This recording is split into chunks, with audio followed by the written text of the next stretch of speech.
And I'm live. How's it going? I'm Godless Sewing, and this is the Godless Sewing Live. And that is Young Sewing Jr. How's everybody doing? Oh, I see there's a bit of a delay on the YouTube. All right. So, how's everybody doing out there? This is going to be another amazing live stream. For some reason, I keep on forgetting to add my segments of fabric into my stream, into my videos. I don't know why. I have no idea why. Yeah, that's a young junior hand puppet. But I've been leaving out all of the segments of my fabric for some reason, and I don't even know why anymore. It's really strange. But with that being said, let me go check on my other camera. But I have a ton of fabric.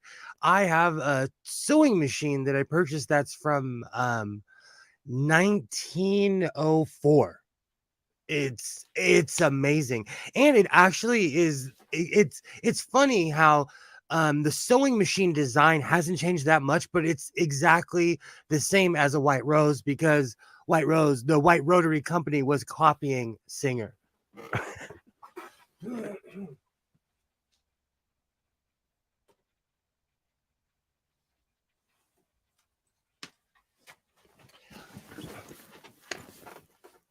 But with that being said, how's everybody doing?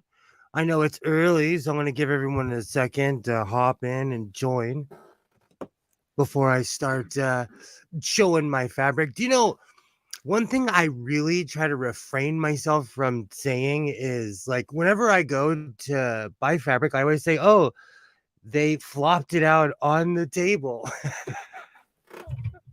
So I try not to say those things.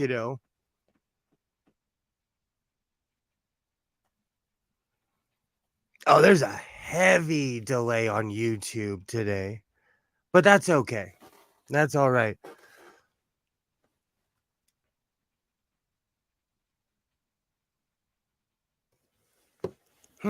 That's strange. It must. I don't. Sometimes I think it's my internet connection, but then I can see on the other screen it's a good 30 seconds behind.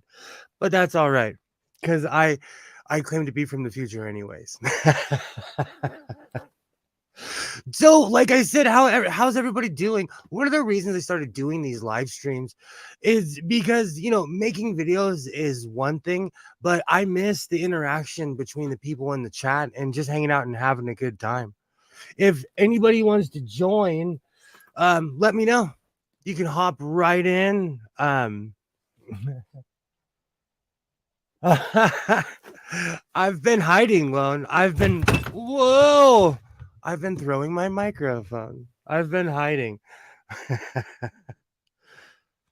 There's a heavy delay on the YouTube today for some reason. Okay, there we go. But I'm going to put the link in the chat. That way, if anyone wants to come in, they can.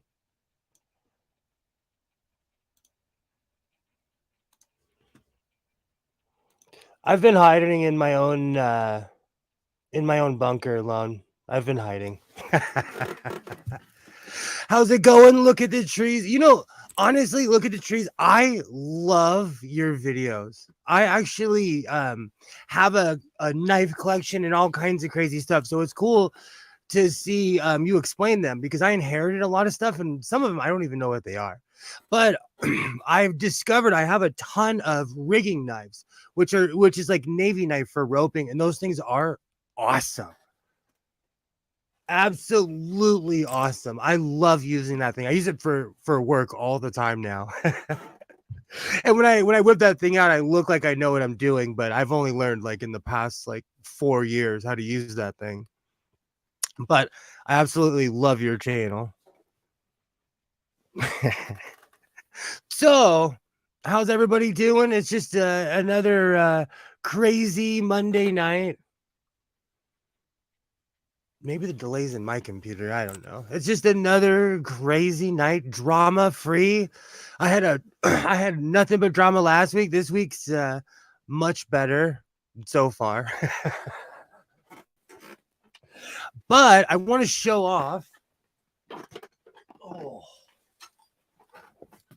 I'm still amazed that this thing is 118 years old. Do you know, before I start showing this thing off, do you know there's certain machinery that will outlive us all. And still to this day, sewing machines are kind of shocking because although I haven't got this going yet, I could easily get this going, even though I'm seeing some imperfections. So I'm looking at the back, but I'm stoked. This thing is old.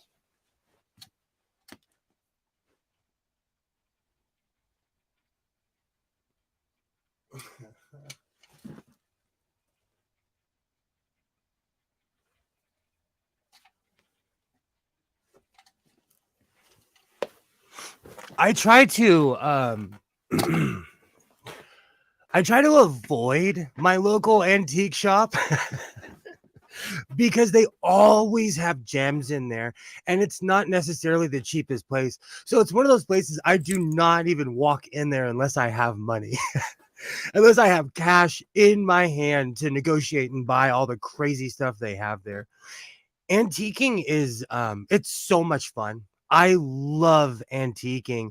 Like I told Look at the Trees yesterday in the comments, I've purchased so much crazy stuff from Rooster's Relics alone. I've purchased like 4 sewing machine tables, a fez, all kinds of crazy stuff. A Motley Crue shirt I can't find right now. Because people know that I have a crazy style. So I tried coming in, but it won't. Just wants me to under my real name. So I'm trying to figure it out. Okay. That's weird. It's been so long since I've streamed, I'm still a bit rusty. That's extremely strange though. Oh, where's my other phone? StreamYards has changed though completely, which makes me wonder if I still have the subscription I paid for a year ago to have more than 6 people in. But I haven't tested it yet. But yeah, I bought this crazy fabric and I really don't know what to do with it yet. So I have it 3D. Oh, see, I'm so rusty I forget to highlight the comments. I have a 3-story antique mall 7 miles from my house, and I have to have an intervention with myself every once in a while to stop buying old tools. See, that's the thing. I do the exact same thing. I buy a lot of smalls. Like I'll buy like patches like this, and it becomes addicting after a while because you're like, oh, I'm only gonna go in there and spend $10, and then you walk out and like $75 later, I have a bunch of patches and a t-shirt. So antiquing is dangerous. No, I get it. No, I get it. StreamYards is it's being weird. Absolutely weird. But yeah, that every time I go to Rooster's Relics, I find something and then I have this like existential crisis inside where I'm like, well, I really don't need this, but it would be good for the channel. And I always justify it by saying, oh, it's content. It's content. That's why yesterday in my video, I kind of made a crack of how I'm like going to be moving a lot of stuff probably to the ranch because I just flat out do not have the space here anymore. And when I bought the sewing table, I was so stoked to get my truck going. It didn't dawn on me like, hey, do you have the space? So it's gonna be an interesting move. And I have in a way started moving a lot of my stuff, but because I have a place to put my stuff, it's just become one of those things. So I wear so much dark colors that I was thinking I need to lighten things up. That's one of the reasons I started wearing lighter colors, because almost everything I own is black or denim. And I don't think there's anything wrong with that. But the older I get, I'm trying to add some color to my wardrobe a little bit. I'm not trying to go too dramatic. I love the crazy funky stuff, but I bought this.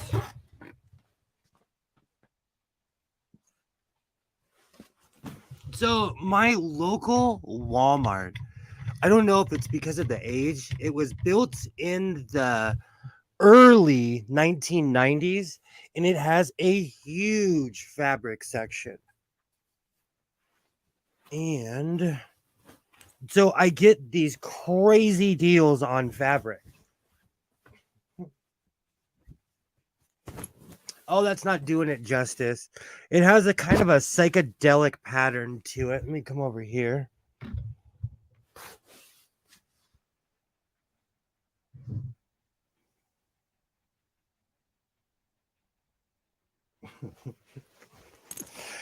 I've kind of fallen in love with the 1960s and 70s patterns. I don't know if it's in style, but I'm gonna bring it back.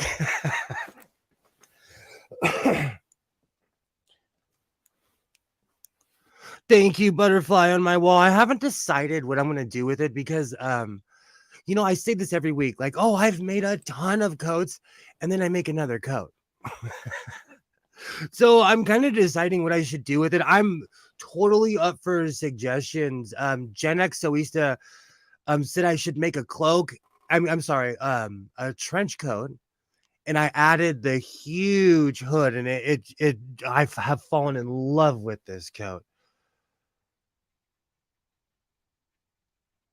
That's what's happening, Lone, is I end up wearing a lot of black and denim. And I look in my closet, and I'm like, I look like my closet looks like a depressed superhero. It's like all the same uniform. It's just all black t-shirts and denim vests. So I'm trying to spice it up just a little bit.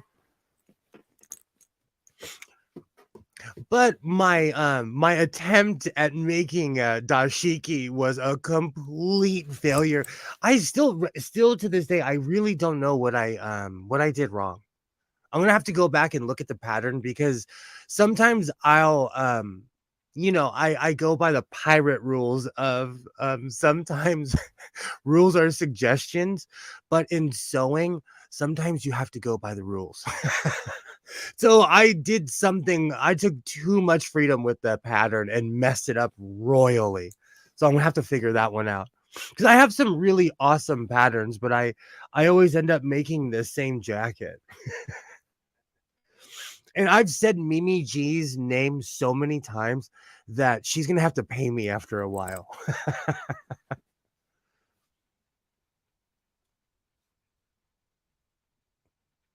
Okay, good.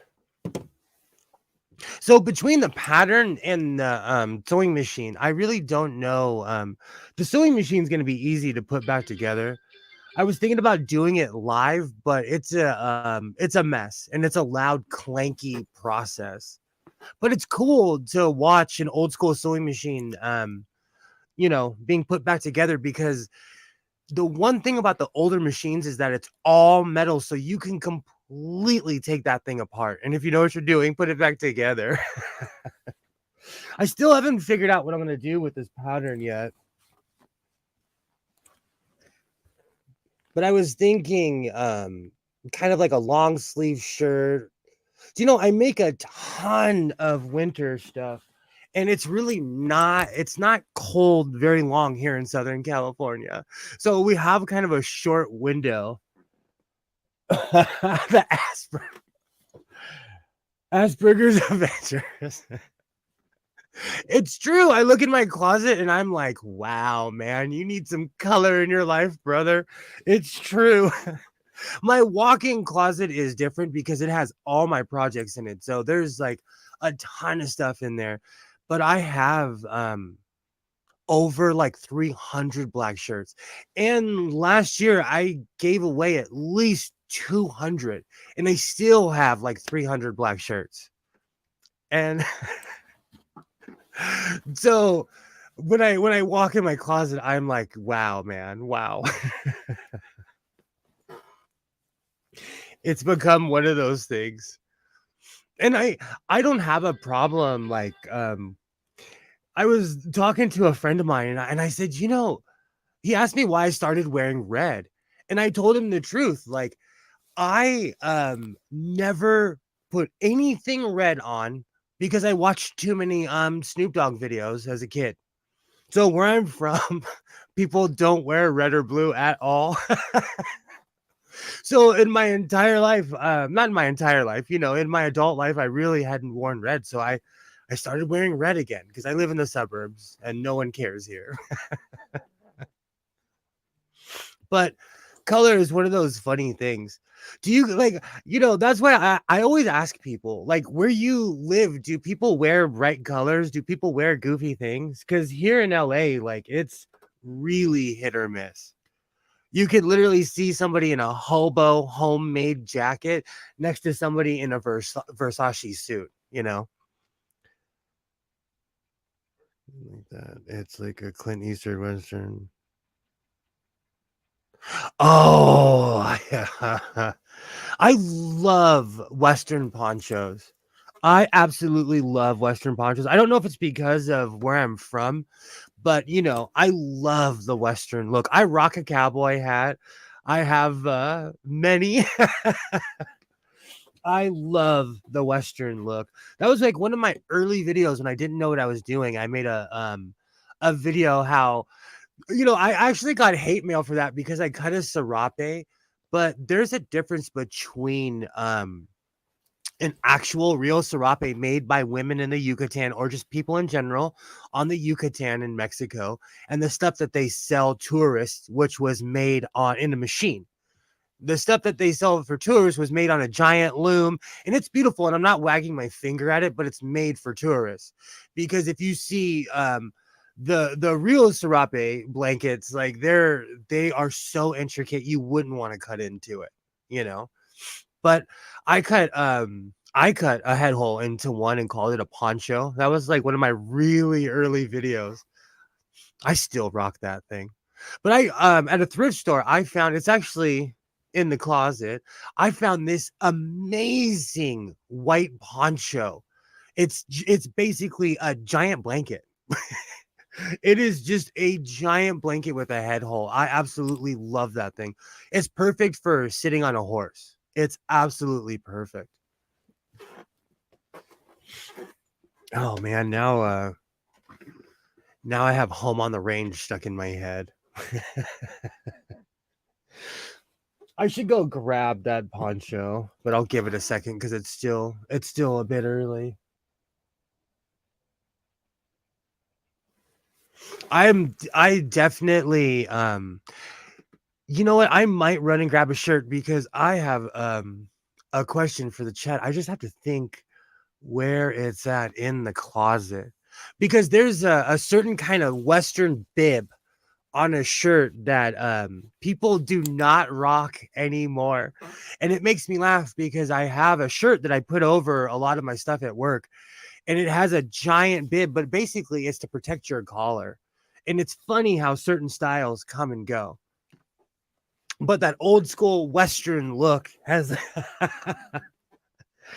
it depends on where you live. Like, believe it or not, oh my, we're absolutely butterfly on my wall. Absolutely.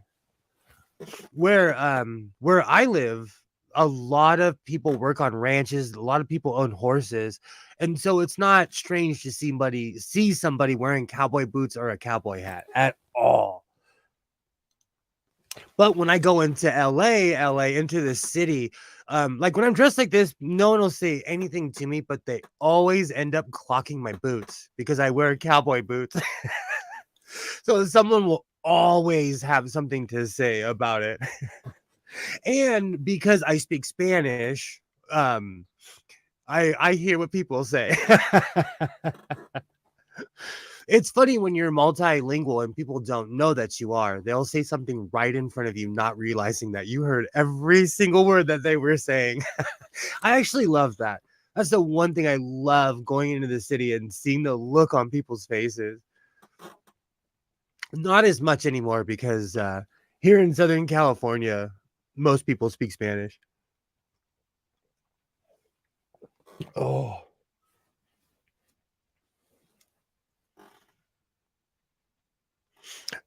oh man. So lately, I've been going to my local Joann's, looking at the fabric, and then I'll go to my local Walmart because they have like I'm not kidding you, the same fabric that is $10 a yard is $4 a yard at Walmart. And I excuse me, I am not a snob. I am not one of those people that will ever wag my finger at a certain store. Like if they have fabric, I am no one to judge. I will kindly say thank you. But my local Walmart has really been undercutting the business of Joanne, and Michaels, but my local Michaels has completely cut out their fabric department, which is kind of a sign of the times. Where you guys live, do you still have fabric stores? I know in Texas, it's fabric store heaven. Butterfly on my wall. But here as well too. We still have a wide selection, but the stores that used to carry fabric are no longer carrying fabric. And it's one of those strange things, you know.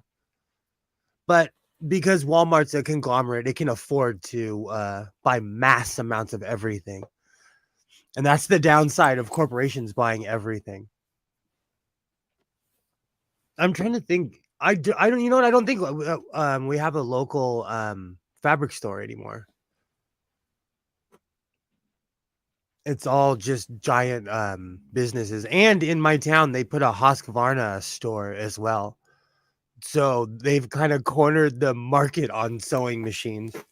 I'm actually gonna do a video in there because their showroom floor is awesome. There's Crafts 2000 or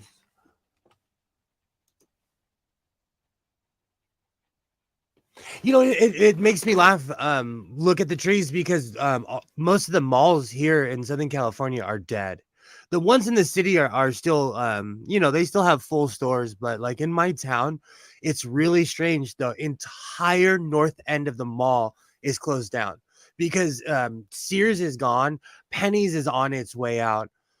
And I'm so old that I worked at a store called Robinson's May. And that building has been abandoned for a while now. So it's really strange around here.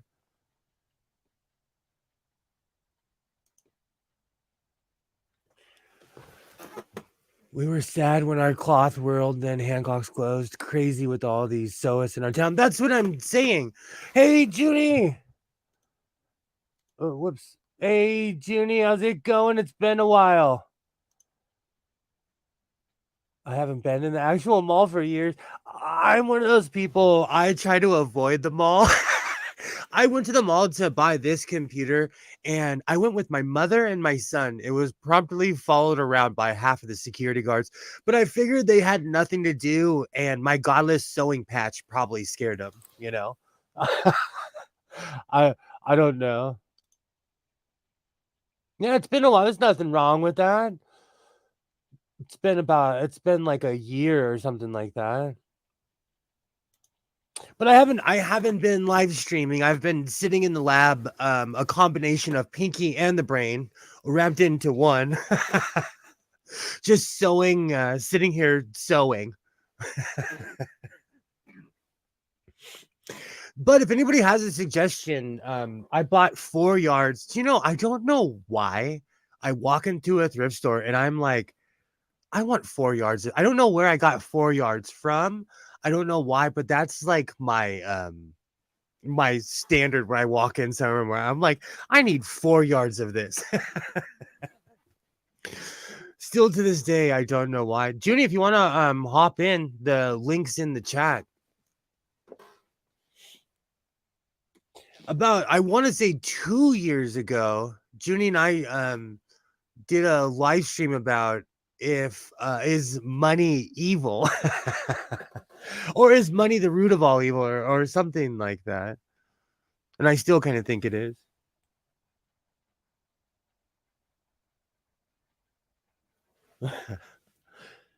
You know what it is? It depends on what part of town I'm in.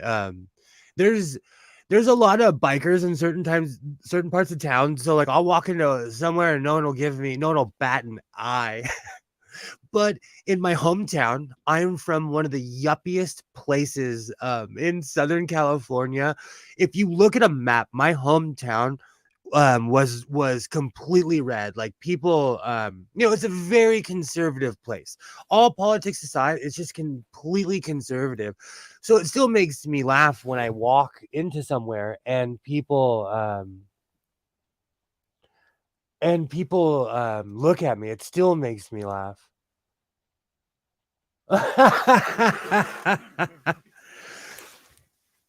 Oh, that reminds me of a very funny story. So, I actually have it in this room, and I'll grab it in a second. My mom is a very busy individual. She runs a business. She's always on a plane, and she needs her son to pick her up sometimes from the airport. So, about a year ago, I went to go pick up my mom from the Burbank airport in beautiful Southern California. And that airport is actually, it's really tiny, but it's a beautiful place. They really pumped a lot of money into that airport. So usually I'm with my son, but he happened to just be with his mom at the time. How's it going? What's up? So, all right, before I forget my story, long story short, my mother and I, we do not match. We look like two ships passing the night. Like, it's funny when I stand next to her, people are always like, do you know him? Do you know this individual? Long story short, I'll show the jacket in a second, but I know it was because of my jacket. I'm standing across the street waiting for my mom, and all of a sudden, 2 cops and 5 security guards walk up to my mom, and they're like, do you know this man? And it was all because of my jacket. I'll show it to you.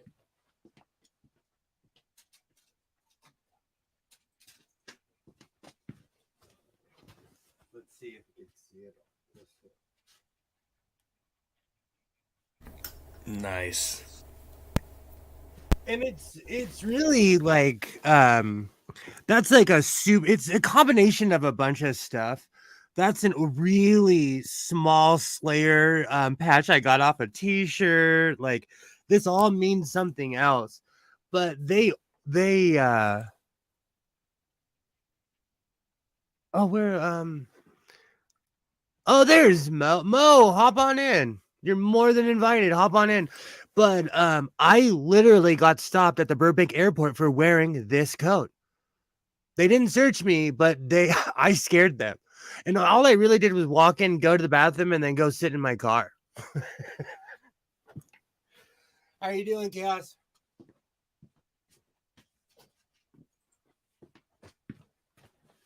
Oh shit, I was muted. Sorry. I'm good. I'm good. Yeah, I just finished watching your last video over on my Patreon stream. I was like, yeah, I'm gonna go check this out. No, I was saying there was one part where the music was just a little bit too loud, like it was a little bit overbearing your voice. It's I'll tell you the truth. It's because I smoke and I edit, and so for all my editing skills, sometimes I miss something. And I feel it. Yeah, I do it all the time. I didn't turn, and I kind of think when I'm watching it on YouTube, I'm like, oh, I'm at the point of no return. Like there's nothing I can do. So I leave it in there. Yeah, just go back and remake this whole video. Nah, I'm kidding. Yeah. Shit. I think by now most people that know me that I do goofy stuff sometimes, you know. I'm a human being. And by no stretch of the imagination do I claim to be perfect.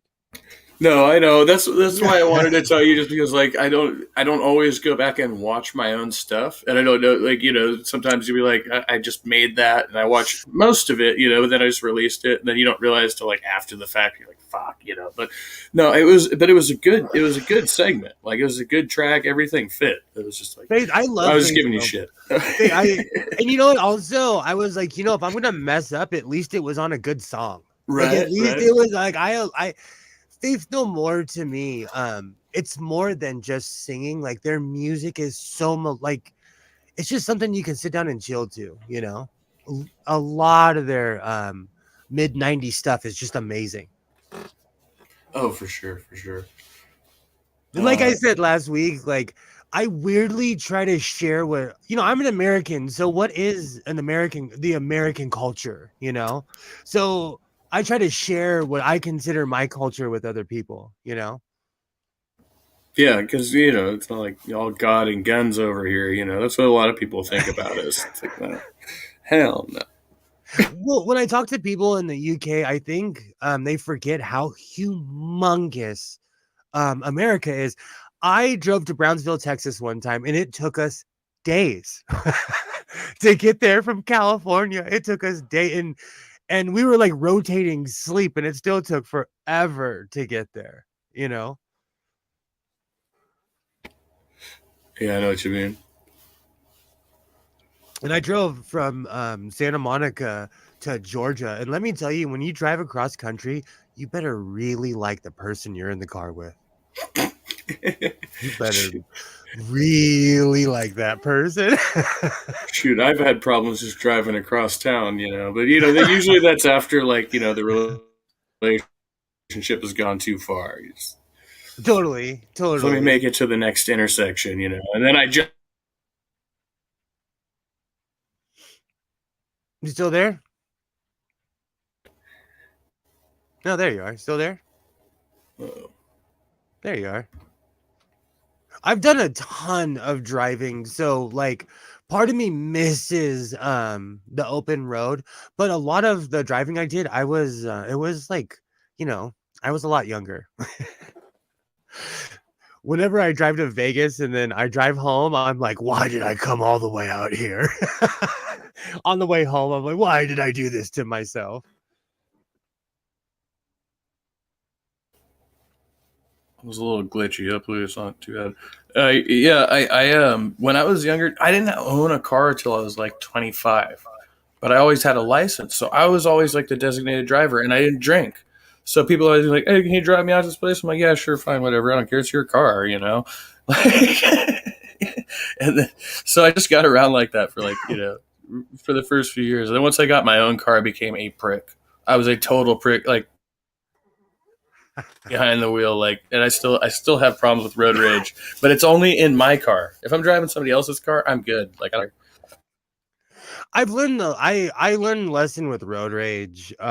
It doesn't pay, but here, like nowadays, LA has become so dangerous. It's not even worth giving people flipping the bird anymore. It's not even worth it because people are so outrageous. Butterfly on my wall. I had one guy who tried to. Oh, really quick. Butterfly on my wall. How's your dress coming along? Go ahead, Gas. Go ahead. Oh, I was just going to say I got into an incident with a guy who wanted to fight me because a family member of mine, I was in the passenger seat. My family member, who's female, flipped him off. And then he tried to approach us in the parking lot and fight me. And I was like, I was just sitting there. Like, what do you want me to do? Yeah. Totally. It's so dangerous. And like, there's a saying here in LA, it's not the cholo or the gangster that's going to get you. It's the one you don't ever expect, Yeah, it's like Karen on steroids, totally. I hate to use that, but I live in the Karen is kind of a dangerous term because, quite honestly, sometimes I'm a Karen. Like, so that's a. It depends on the situation. I think all the because I don't put race behind it, but when I see people standing in front of a building not letting someone in, I understand why they're calling them a Karen. But like, you know, if someone does something semi egregious, saying, "Hey, can I speak to someone in charge?" isn't a bad thing. But we've kind of characterized people so much that we're not allowed to complain anymore. Yeah, I think it's what you're complaining about and how like aggressive you are about it, because I've done that, like to where I had a situation a couple months ago where I felt like I got terrible service in an establishment, and I went straight to the general manager, who was the first person to serve me, who got my order wrong in the first place. But when I went in there in some pink Daisy Dukes, because when I went in the first time, I got the impression it was because of how I was dressed. That was why I was being treated poorly. So I decided when I went back in to complain, I was going to put on my Daisy Dukes and go in there and complain like that. And so I totally, like, if somebody got a video of that, I look totally insane. And I'm like, go feed this to your dog, dickhead, But it was in light of the service that I received. You know what I mean? It wasn't like there wasn't, the I quality of went food was viral. pretty bad, but it was the treatment. Oh, you know what? You don't even have to tell me. Like sometimes I think it's because I was raised in the suburbs. Like I totally get it. I totally get it. I'm on a Karen video right now. When I got into it with my neighbor, super viral. I've gotten quite a few messages from people like, "Sewing, is that you?" I'm human. I snap sometimes. Me and my neighbor got into it. It's not easy. Living near people is not easy. Throughout my entire 20s, I lived out in the middle of nowhere, or I lived in like Portland, Oregon, somewhere out, which is quite honestly out in the middle of nowhere.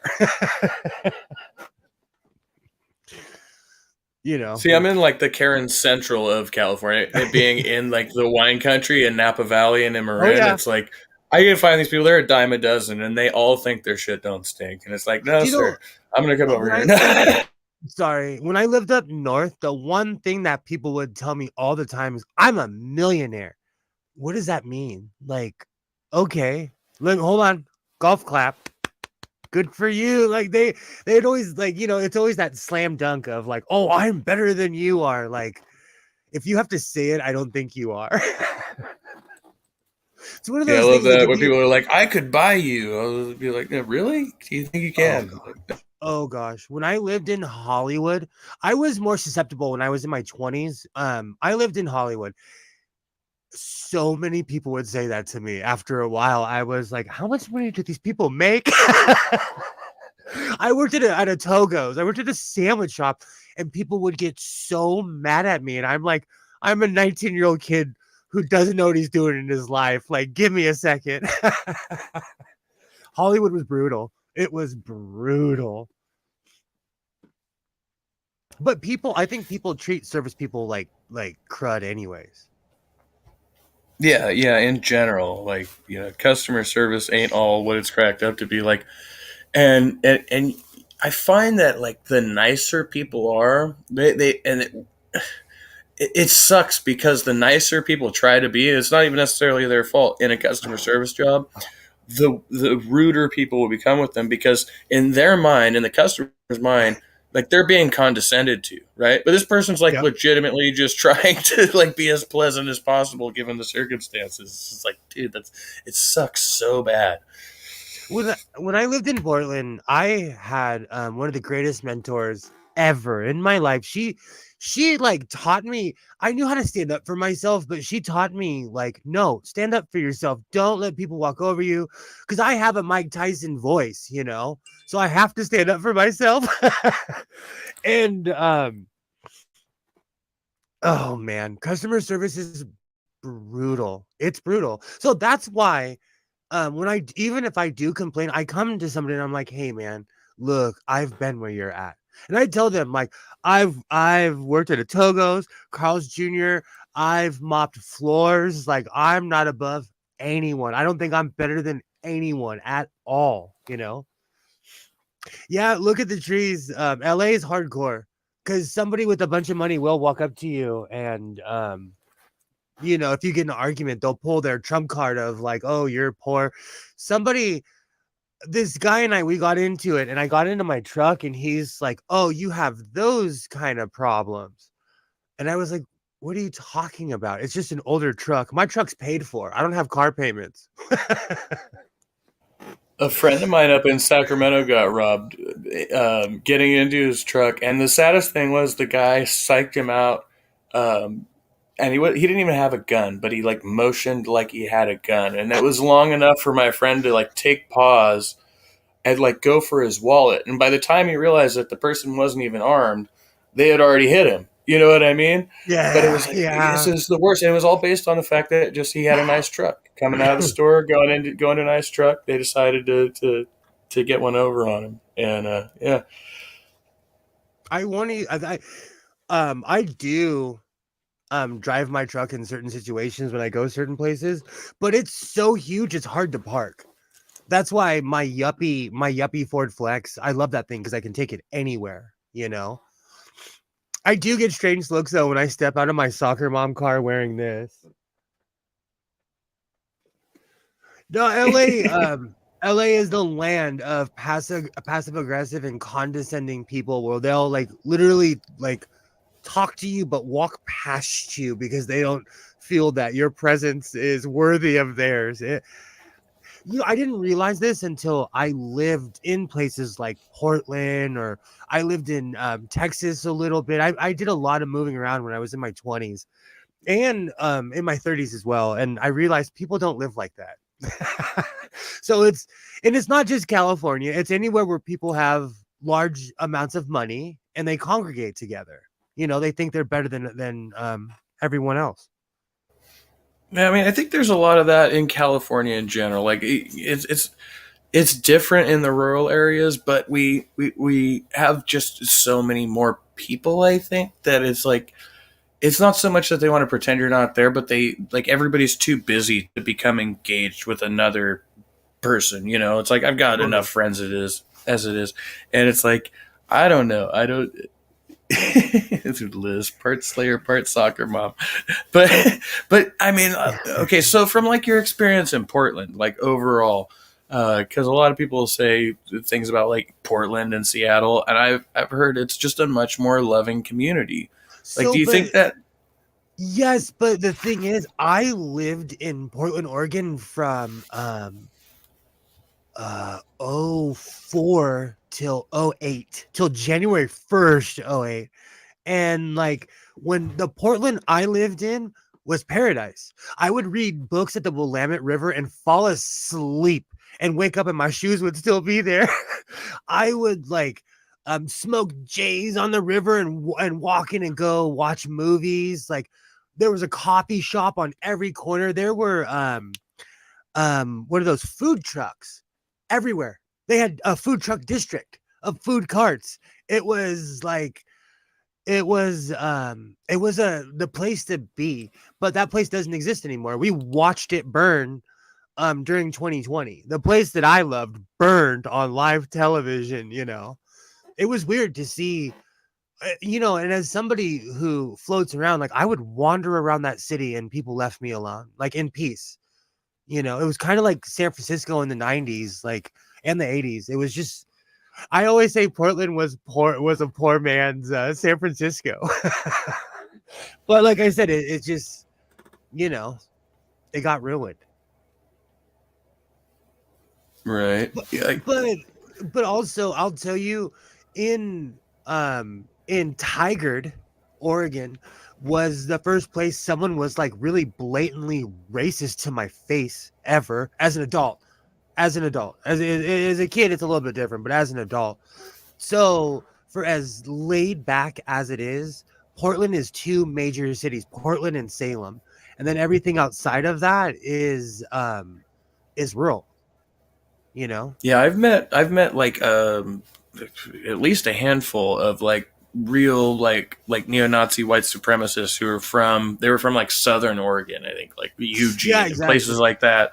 Yeah. It's And they all like ended up in Northern California. Well, if you think about it, like I've been looking at places to live and places to move. Like I had no idea how sparsely populated Nevada was. So it's easier to get radicalized because no one's gonna challenge you. Like in LA, you couldn't just dress like me and walk around on the streets and someone's gonna say something to you. And you have to know, you have to be what you are. And when you're in a bigger city, there's more of a I don't know what you would say, like more of people challenge you more, so you just couldn't get away with being blatantly racist here because someone's going to say something to you. Yeah, and there's I would say there's well, you're outnumbered as a white person in a populated city that's diverse, right? But there's also like that element of it's like the concrete jungle thing. Like when you're like people get the same feeling like when they're in the middle of a metropolitan area as they do if they're like out in the middle of the frickin' woods with a bear chasing them or something. Like that's the way people respond to every situation. It's like Totally, I've seen it. I in my Hollywood days, people from the South would freak out when they'd see the LGBTQIA plus center. It's a full city block, and you can see that rainbow from outer space. So if you turn, so like I worked at a tattoo shop, and I would smoke cigarettes out in the front, and I loved it when you always knew where someone was from because they would be like, we don't have this and blah blah blah, because they'd be yelling at their family because they're mad at a building. you know oh man, see, and that's the thing, like the Hollywood that I lived in doesn't exist. The Hollywood that I lived in 23 years ago was peaceful. I watched a YouTube video, of course it was on Twitter. These kids, I call them kids, they're in their 20s. It was just there's three kids. They're just YouTubers. They're goofy kids. And they happened to have their camera on, and they caught some gangster guy's face, and the guy beat up the camera guy. right, yeah. Oh, that would never happen in the Hollywood I used to hang out. Hollywood was for the tourists, It was actually semi-peaceful, but Hollywood has become one of the most dangerous places in LA now. It's sad because some of the coolest patches on earth are in Hollywood, but I can't take my son down there like on a weekday like I used to. It's interesting how shaky a lot of people, like more people than you would think, that are tripped out by being recorded by private individuals, right? They don't address the fact that they're being recorded on street corners by the government, like by police departments, right? But if you pull out your phone on them, they're going to go ballistic like half the time, or they will straight up walk away when in any other situation they would have engaged you. You know what I mean? But as soon as you got a recording. In today's world, excuse me, we do not deal with mental illness. Okay. So I think a lot of people are walking around functionally mentally ill. And I think the average human kind of is. And in today's world, like I have to turn off my computer sometimes because I watch a lot of intense stuff. If I sat here and watched it day after day after day, it would radicalize me, I don't care enough, but like, mental wellness is definitely a lot rarer than mental illness.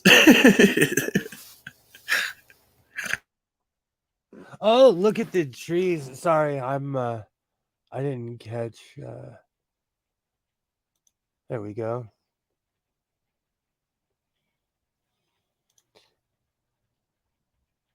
And that's one thing about Portland, though. I will say, when I lived in Portland, man, there was a saying like if you were homeless and you were starving, you were not trying. Like it didn't matter what organization was there, they would help you. That's one thing. Portland, they care, but then again, they have a smaller population. Do you know what's really? I also wonder though, are those religious organizations? Because I've been pointed to a lot of churches that would help me if only I'd go and pray with them. You know what I mean? That type of thing. But okay, in my experience, only one mission was like that. Everywhere else was like, here you go. Everywhere else. I had a job, and these guys were handing out clothes. I worked at Carl's Jr. in downtown Portland, and I was like, hey, those are cool snowboard pants. They gave me the snowboard pants. Okay, that was 20 years ago. I still have them. They're like a legit pair of Burton snowboard pants. And when you live somewhere where it's cold, you need warm clothes like that. Yeah, that was good stuff. I don't know if they're still around, but Burton, they were big for a long time. Oh yeah, I I was have a like, ton of snowboard stuff. yeah, like the Look, I was trying to find an equivalent brand, like Adidas or something, Nike, like really oh, big as far totally, as yeah. totally. No, I think I've been to Maine and they're super hippie and super like but also I've been to Austin, Texas, and it's like that too. Because Texas gets a really bad rap. I've been to a really hardcore area in Dallas where people were cool with me. I don't judge people by the area. I judge them how they treat me, you know. At least I try not to. It depends. I've been in the South, and there's places where I just kept driving. No, I I won't absolutely even agree. lie. I would just say we got a bot in the chat. Up. I adapt my behavior like to try to fit that environment. Like being down here, I'm like, okay, it's a bunch of rich white people. I don't really have to watch my back so much. Whereas if I'm in like Oakland, okay, I'm the minority now. I just need to chill, mind my P's and Q's. Like it's just a different thing going on here right now.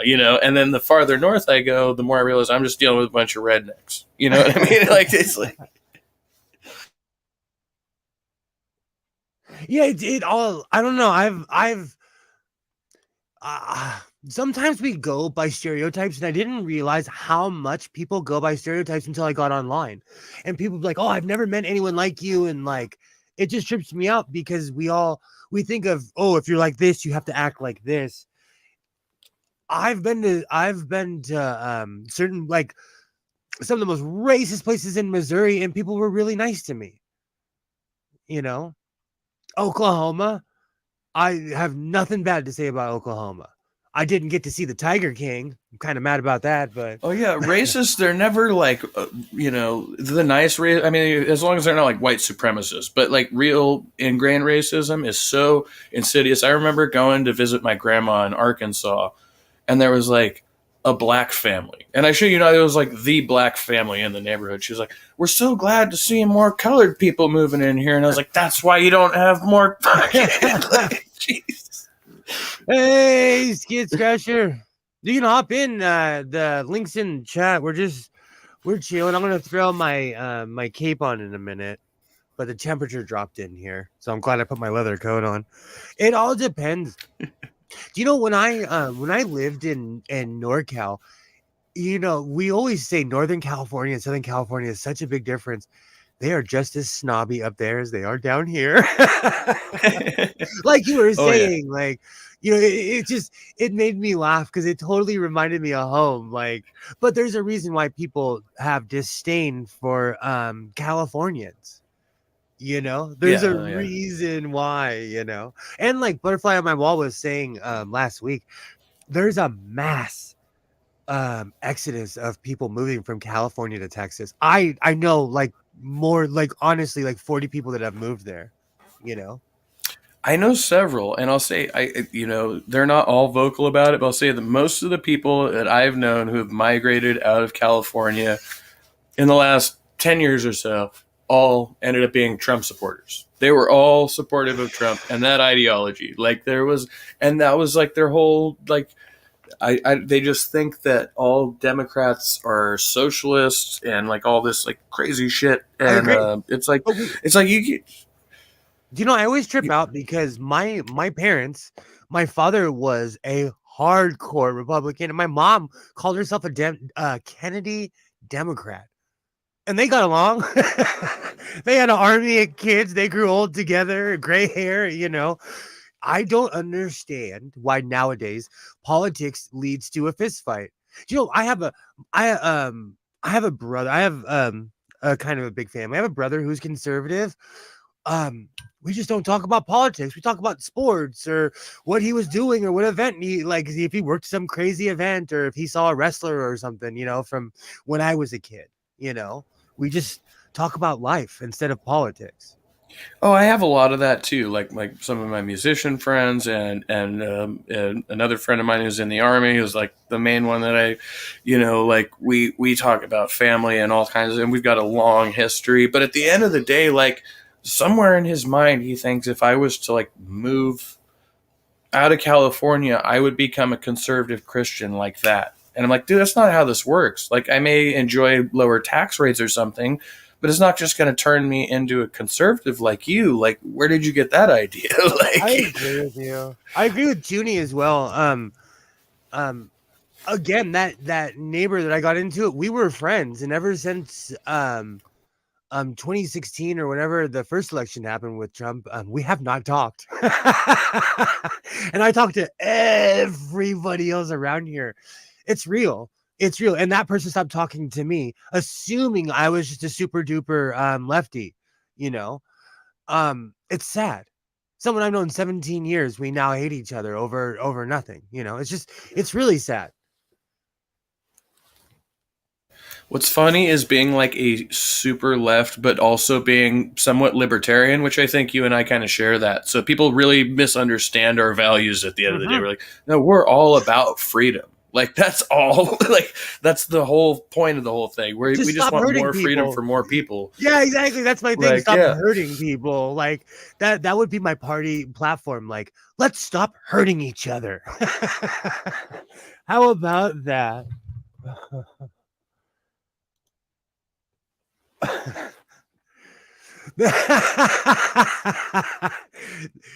Butterfly on my wall, you said the reason why I clash with my neighbors. I put a hammock out in my front yard to be mean during the summer when they're all going to church. I'm out there smoking my pipe. I don't get up that early anymore. I'm not conservative. I just I'm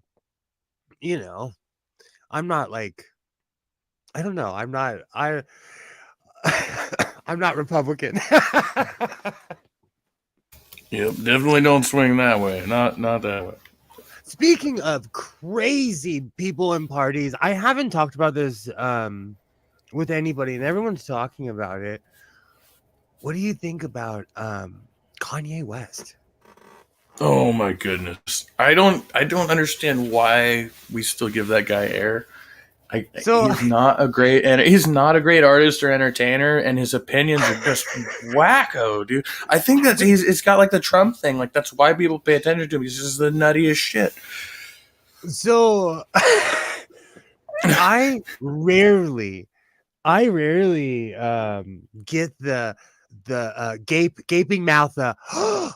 But when I saw his do you know? And I know everyone's already said this, but when Alex Jones looks like the sane one in the room, you need effing help. Get help. Get help. Get out of here. I don't want to hear anything else you have to say. There is a fine line between being brilliant and being plumb loco, just being insane. And he's crazy.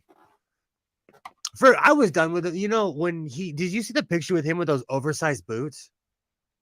I did not see that one though. They're foam. I know they're probably foam, but I was like, oh, you've turned into Mega Man. Get out of here. Get out of here.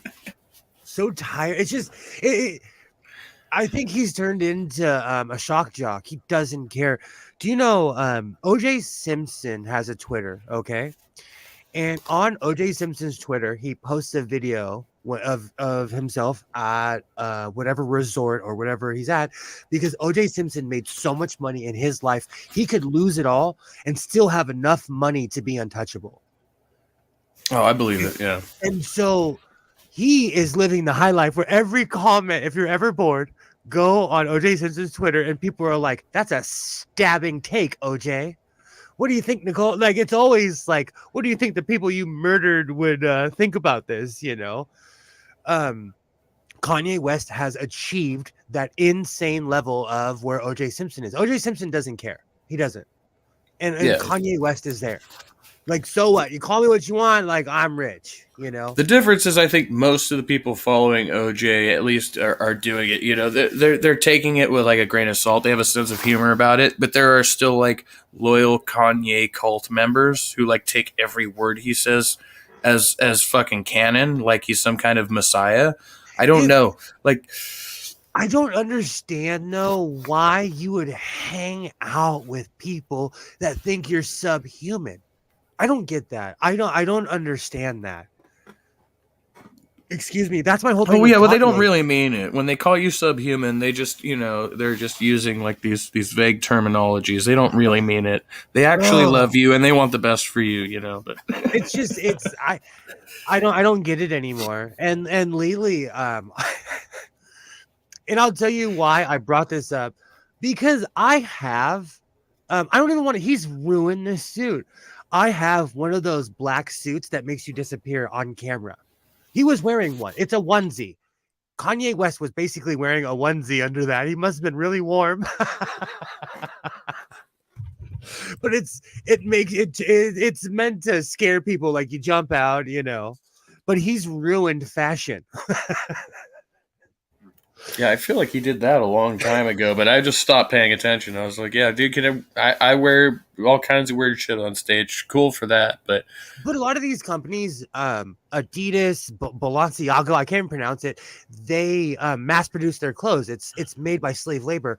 I'm subscribed to a bunch of people in India and Japan, and they're in the factories making these clothes. Like I watch it more from the standpoint of like, wow, these guys have skills. But they're basically saying like, look, like these clothes cost all this money, but I'm in a factory with 700 other people in front with 700 sewing machines, yeah, they pay me like 2 cents today in American dollars. Like, slave great, labor. yeah, cool. It's slave labor, you know. And that's why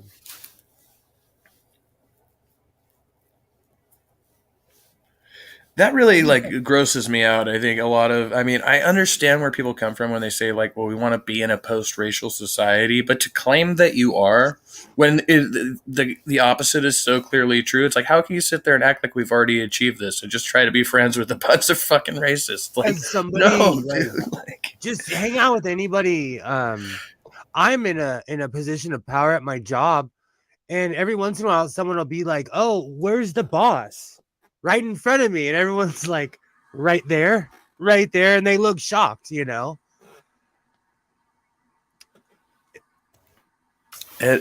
mean, I've been in positions where I've been inferior to people. Like, as in a professional situation, if I've been inferior to a person of color, we'll say, because I'm a white guy or whatever, I don't even like that term particularly, but you know, it's like that's not my first thought. Like, oh, they're a person of color. I wonder how they got that job.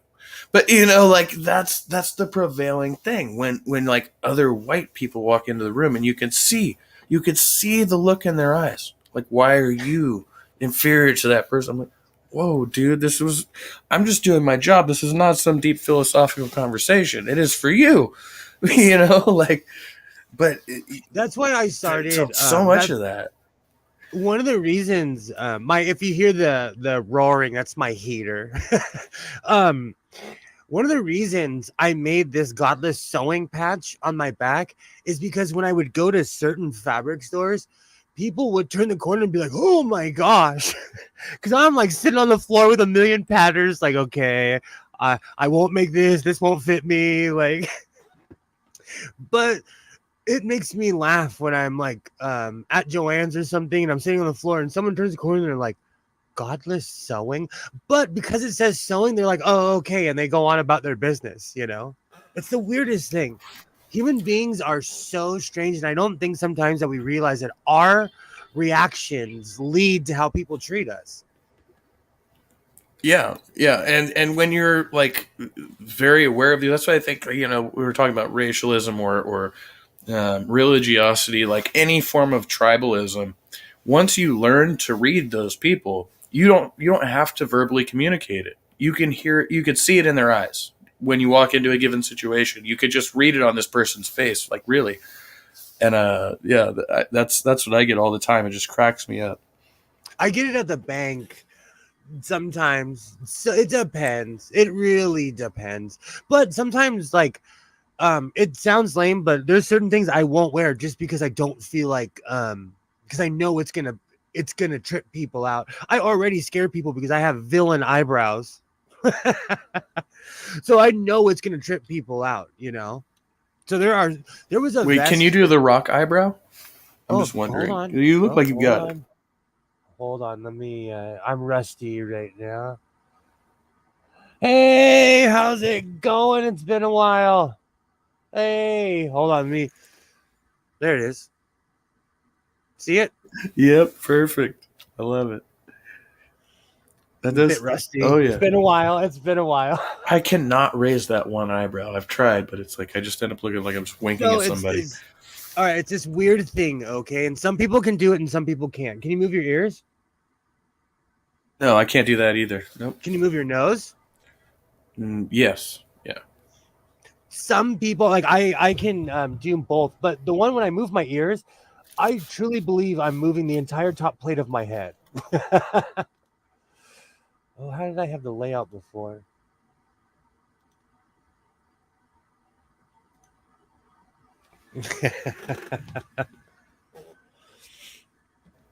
Damn I layout. Well, it completely looks like forgot what I.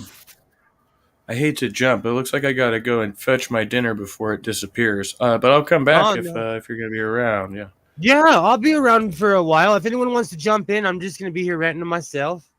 All right. I'll listen in and I'll be back. All right.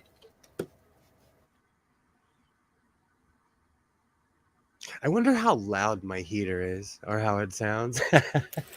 Oh wow. That's a weird layout. There we go. I am so rusty when it comes to StreamYards. It's not even funny. Alexa, what's the temperature right now? Right now, it's 52 degrees Fahrenheit. Would you also like the current humidity? Alexa, no, thank you. Alexa, thank you. Anytime. Literally. Hope you had a good Monday. Okay, good. You can't hear my heater. So to people who live in California, 50 degrees is freezing. But I'm layered up. This, with this microphone, I can never tell if it's gonna pick up the sound or not. You never know. So, what should I do with this pattern? The cloak idea was ingenious. That was absolutely a great idea. And I'm gonna throw that thing on because I moved my computer over here.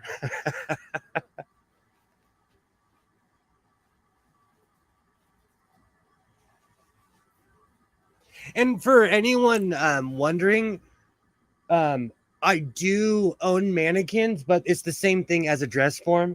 And this mannequin and I are the exact same height. So I lucked out. Let's see if this fits over. Oh, it does.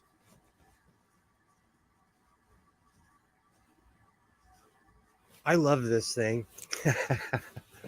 Hold on, let me switch my angle.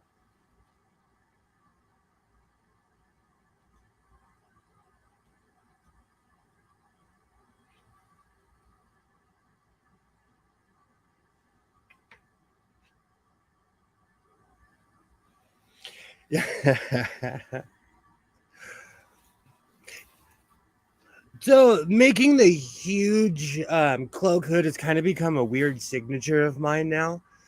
Just like what Butterfly on the Wall is doing right now with her seam ripper, I'm going to use my seam ripper and add side pockets. I've been watching a lot of Sherlock Holmes, so I think I'm going to add the side pockets and then add 4 pockets, like the 2 down here and then 2 up here. What do you think?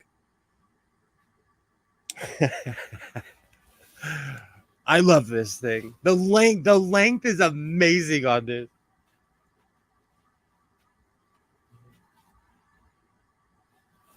I'm wearing my cowboy boots. It gives me the illusion of height.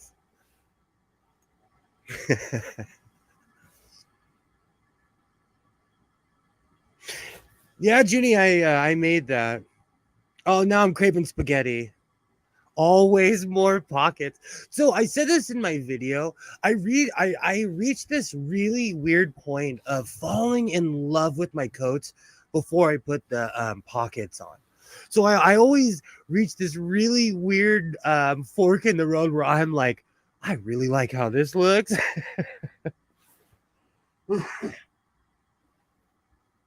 Ooh, inner breast pocket. Yeah.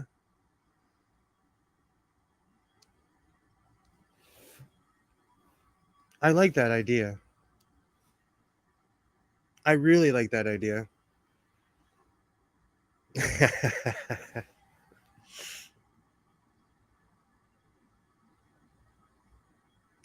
so so Carol Ann is Carol Ann, right? I always get a good deal. For some reason I've become like the sewing machine aficionado of Los Angeles, and I've made quite a few friends over the past couple of years. And so people call me now when they get sewing machines in their thrift stores.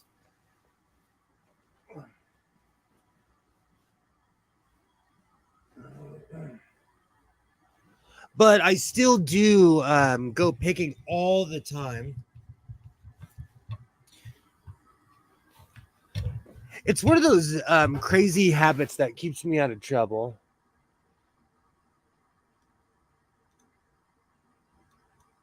There we go.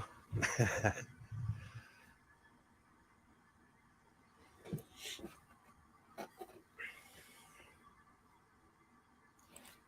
me go back.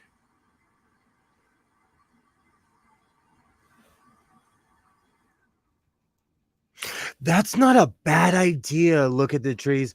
That's one thing. I inherited a bunch of photographer vests from my father, and they had the most intricate pockets I have ever seen in my life.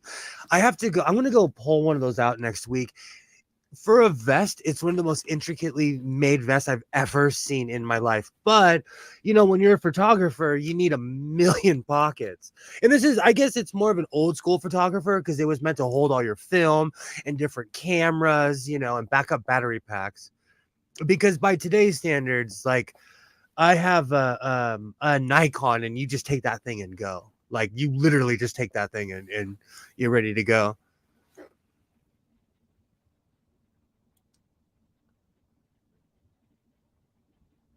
Oh, happy birthday.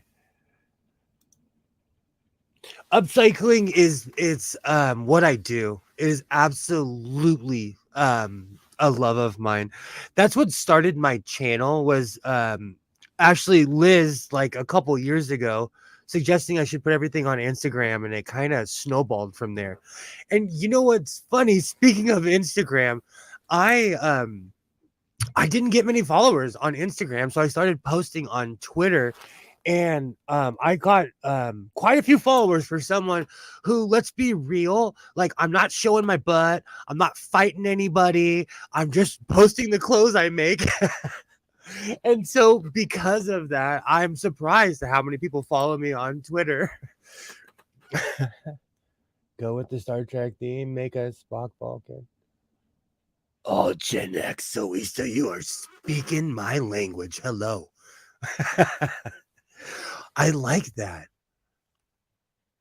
You know what? That's that's another amazing idea from Gen Xoista. How's it going? How's it going?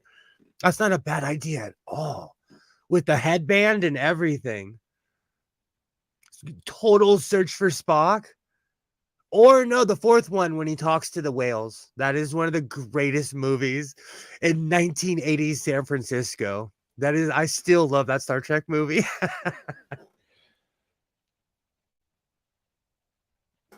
I'm trying to think. Godless fans only. So, man, no one wants, man. Spoiler, no one wants to see a dad bod. I did threaten to start an OnlyFans where I was just gonna sit there and read a biology book with my shirt off, but someone beat me to it. So que sera, sera.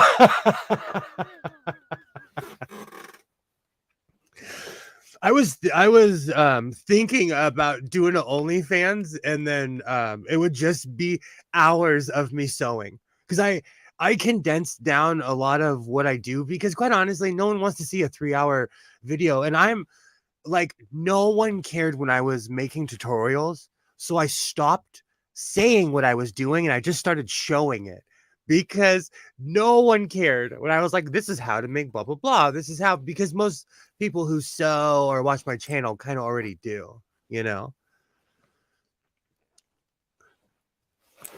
I found your channel through watching another channel, and he's amazing upcycling videos after watching that.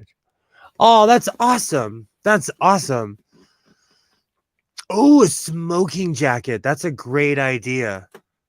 I was thinking about I did get a pattern for like a smoking jacket. I was definitely thinking about that with the patches on the elbows and everything. Upcycling is it's absolute love of mine. Sometimes with all the sewing I've been doing lately, I'm like, I'm kind of sold out, because I went years without using patterns. I mean, years and years. And I always have that scene in I think it's the second Rocky, when he's like getting his picture taken, he's all famous and he's doing a commercial, and he's like, he takes a look around and he's like, man, I've sold out.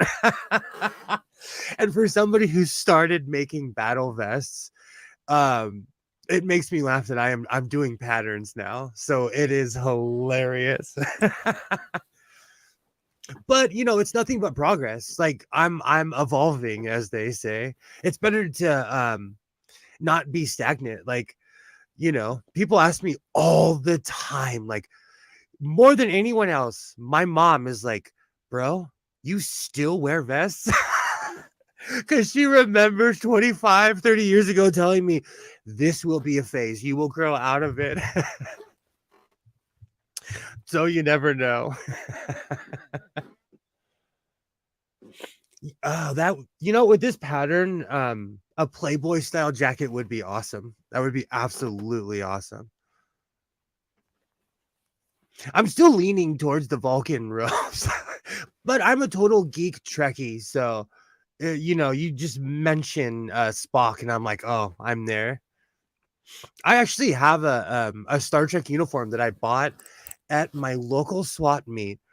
And I, you know, when I saw it, I tried to not act like I knew what it was. I was like, oh, I'll give you a couple bucks for this. And the guy was like, yeah, I'll take 10. And I was like, oh, I only got $6. And I was like, all right, all right. It's a polyester Captain Kirk uniform. And I don't wear it anymore because I'm not as I bought it years ago, but I still have it, but it makes me laugh. I think it's time to make another one. But yeah, Caroline, I score my sewing machines all over Los Angeles, but Los Angeles is so humongous, and so many people live here that I have a higher probability of getting like an older sewing machine, because for some strange reason, people love sending their old Singer sewing machines to the thrift store. It's the strangest thing. And now that there's more people here, I will grab. Oh. This is a 118-year-old sewing machine, and this thing is not light.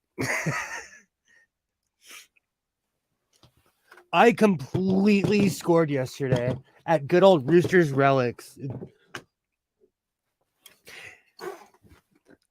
This thing is so old. I had to look up like how to open it up, because I didn't want to destroy this thing, because I learned when I took apart my Star sewing machine, I learned what to do and what not to do with these older sewing machines, because They can be taken apart and put back together, but you really have to know what you're doing with these, especially this. This is so intricate. Let me see if I could get this closer. But the craftsmanship that went into this sewing machine is amazing.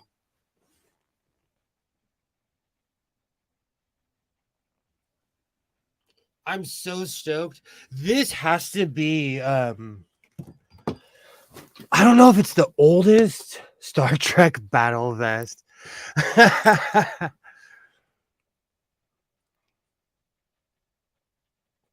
Thank you, Carol Ann. That's how I feel.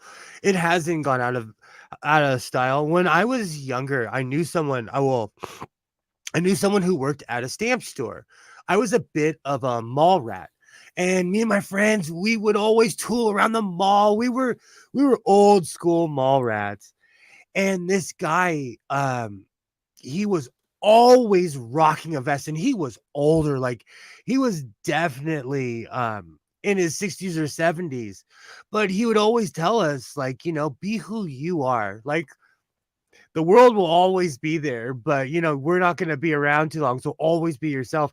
And it stuck with me, because he was an older guy and he was still right. He had, like, Black Sabbath patches and Aussie patches because that was his era, so I respect that.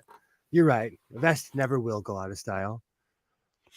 Have you ever tried a handheld sewing machine? Saw one at the thrift store the other day. Okay. So the handheld, yes, I have. It depends on the brand that you buy, and it also depends, like, so I bought one at the 99-cent store. It was called Sunbeam, I think. It worked perfectly well. I bought a Singer handheld. It was a piece of junk that fell apart on me literally in mid-use. I put back in my early videos, I demonstrated how powerful they are. They're really cool, but they only sew in one direction, and it is hell to wind the bobbin on those tiny handheld sewing machines. I think they're cool, but I love all the novelties. Like, I've had, I don't know how many videos about mini sewing machines. And quite honestly, if you're really into sewing, I wouldn't recommend to buy one. I'm a sewing machine collector, so I absolutely love mini sewing machines. But there is a fine line between a toy and a mini sewing machine, and if you're serious about sewing, those mini sewing machines are awful. I'm just being honest. I'm being 100% honest. But I like making coats and all kind. I like capes and, so I need a sewing machine that's going to punch through something.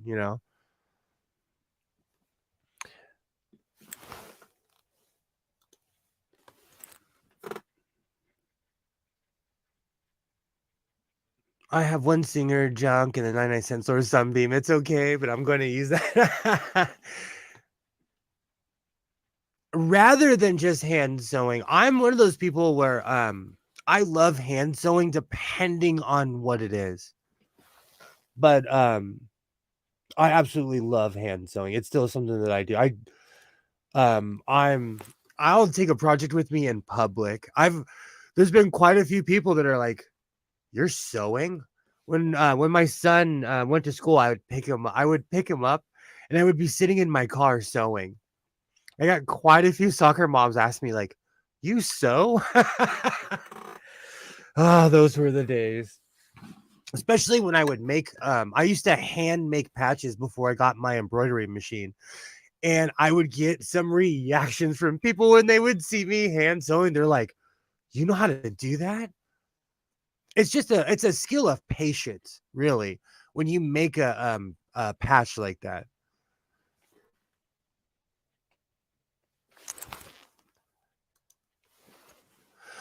So I've made a few quilts, but it's one of those things where I use the skills I used in quilting to make jackets. So I've made a lot of patchwork stuff, and it's more or less something It's a skill that I've acquired along the way, but it's not necessarily something that I've completely fallen in love with. And it's intimidating. Like I when I was researching doing a sewing channel, the quilting channels, I would look and I'm like, holy cow. These people, their skill level it's unreal.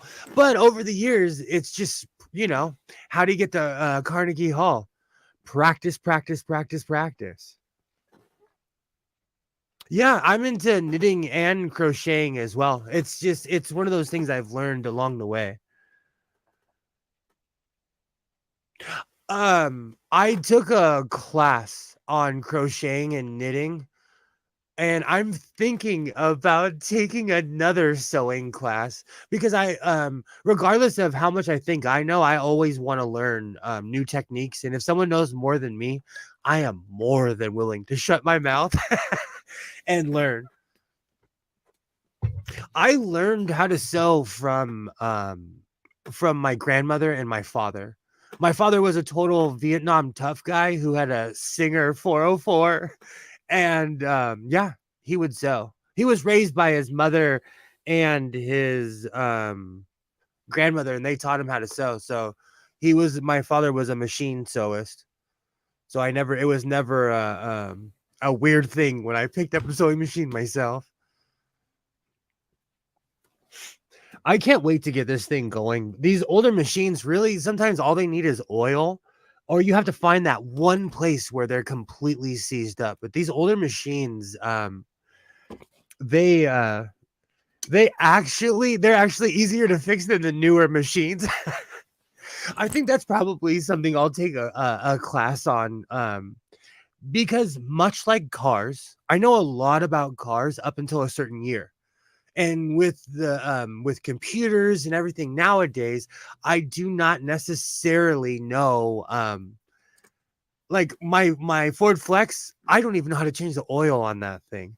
On my 1988 Ford truck, I could tell you literally where every single part on the engine is. I could open the hood and point to it.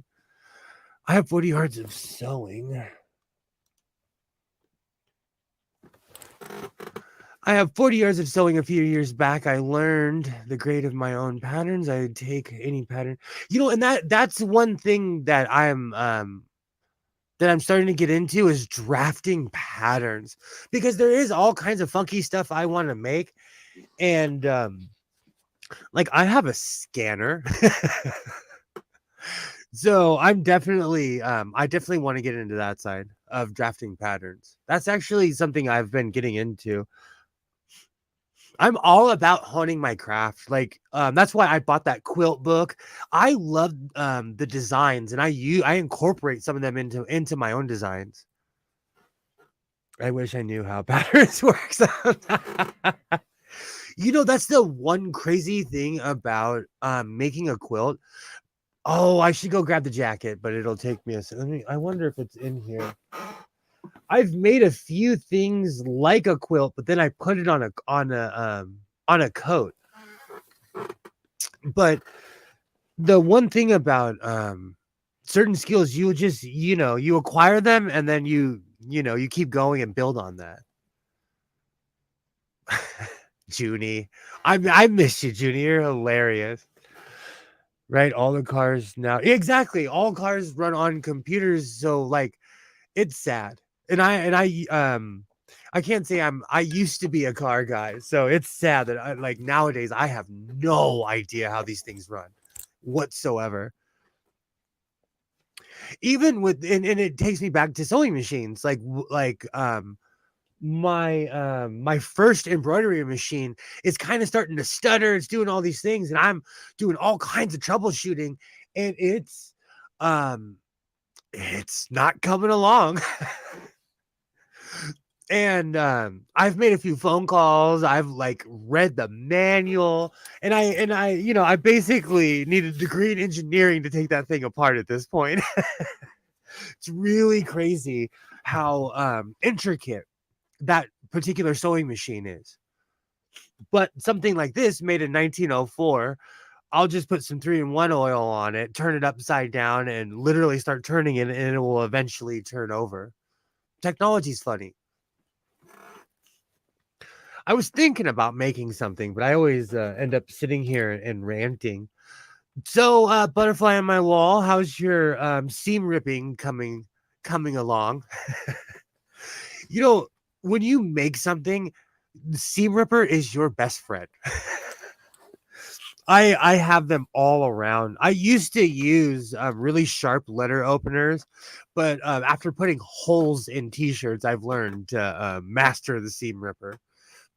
Or I used to use X-Acto knives, but sometimes like they're too precise, especially if you're removing a patch or something. You're just coming right across. Yeah, Junie, this is from 1904. It's 118 years old. I have to look, but I think this is the oldest sewing machine in this room. And if you think about it, like I always watch Star Trek, okay? And in Star Trek, like in Enterprise, when they have downtime, they're watching old movies, and they'll say this is from the ancient West. This is, not the old West. They'll say this is from the ancient West. So in a weird way, this makes me feel like I live in the future because sewing machines are like parrots. They will outlive you. They will. You will not outlive a sewing machine. I'm sorry. Or a parrot.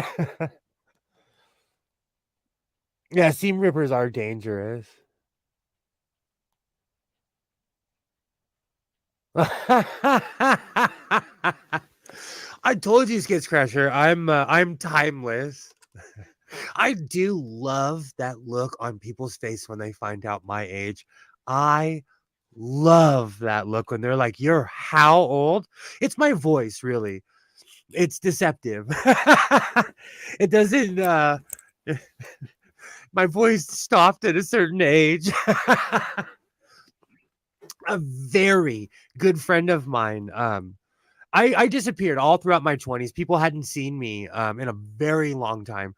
So, people who cared about me, they were like, "Hey man, how are you doing?" And every single person was like, "Bro, your voice has not changed."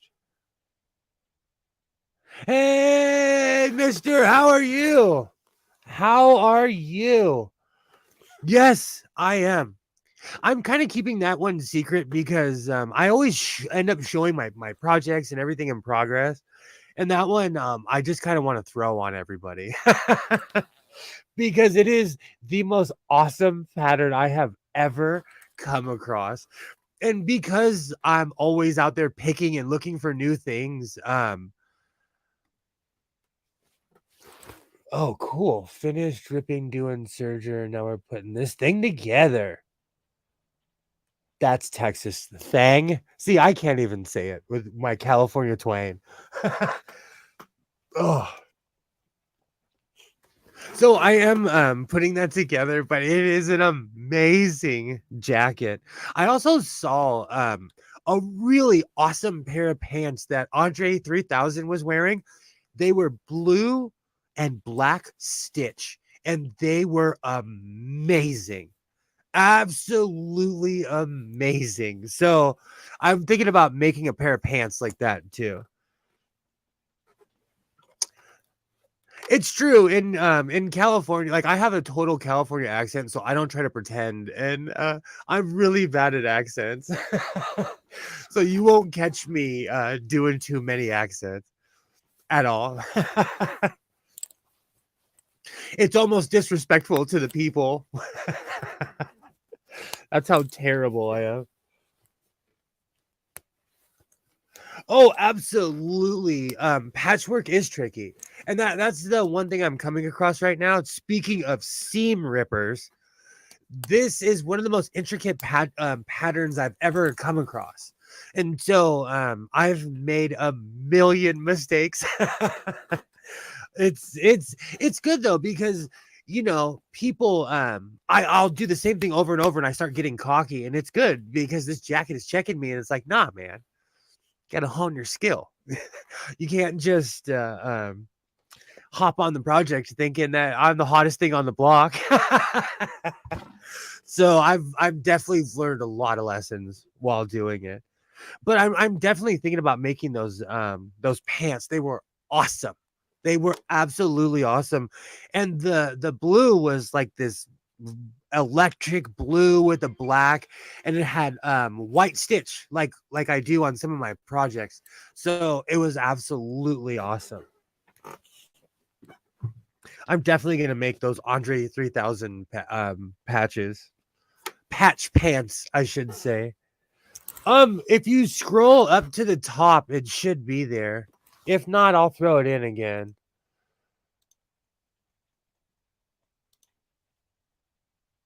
There we go.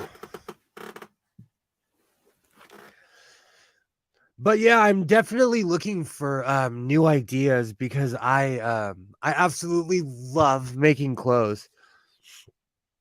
And I've made so many cloaks. I'm almost at my full wizard point at this point.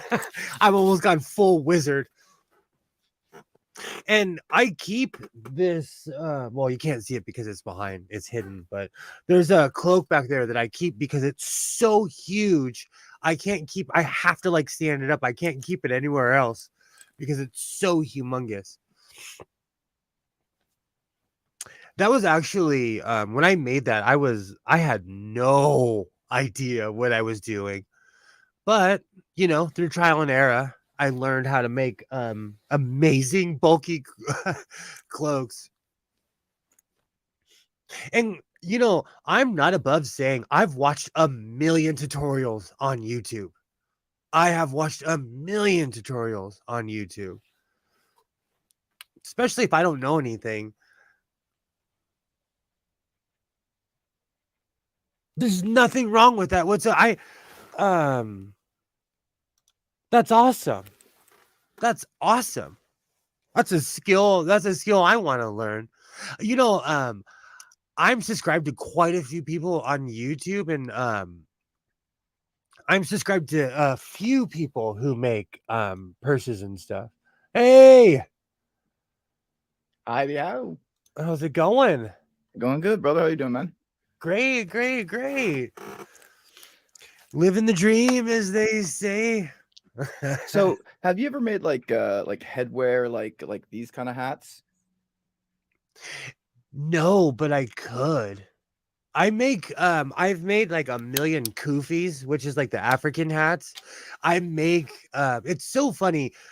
Do you know what's the difference between a headscarf and a do-rag? The person wearing it. Fair. Because I've had a good friend that's like, make me a do-rag out of this material. I said, cool. I have my ex-father-in-law is a welder. Big scary dude, has the full Fu Manchu. He's like, I need some caps for my under my welding helmet. I made him a do-rag. Like, what's the what's the difference, But no, because I grew up in such a hardcore military family, I bet I could make one of those in 2 seconds. I stay away from the military stuff because I consider it disrespectful. But I was raised in I was in the Boy Scouts, and I used to march in the 4th of July parade with the Vietnam veterans when I was a little kid, Good. That's good. So I was raised in that, like, rah, rah, rah, America, Yeah. It's like with these particular ones, like I belong to several different the organizations. Like this one's AMVETS, but Okay. and then there's VFW ones, and then the Vietnam Veterans of America, which I'm part of the auxiliary to that. I'm not actually obviously a Awesome. Vietnam veteran, but yeah, that's there are a lot of them out there. Is the Lost Patrol still around? The Lost Have you ever- Patrol? No, they're not. My pops was he was part of this organization, and they would go to Vietnam and bring back deserters and stragglers. Really interesting. Yeah, or people who got like POWs who kind of wandered into the jungle and never came back. There was all kinds of Americans. When I was a little kid, I met a couple, people that got integrated back into the American society, they'd have meetings and like they would go over there. It was crazy. That is crazy. Yeah. It was a different time, man. It was a different time, you know. And they would do this on with their own money, on their own dime. It wasn't backed up Wow. by the government or anything, you know. And they would, just crazy times.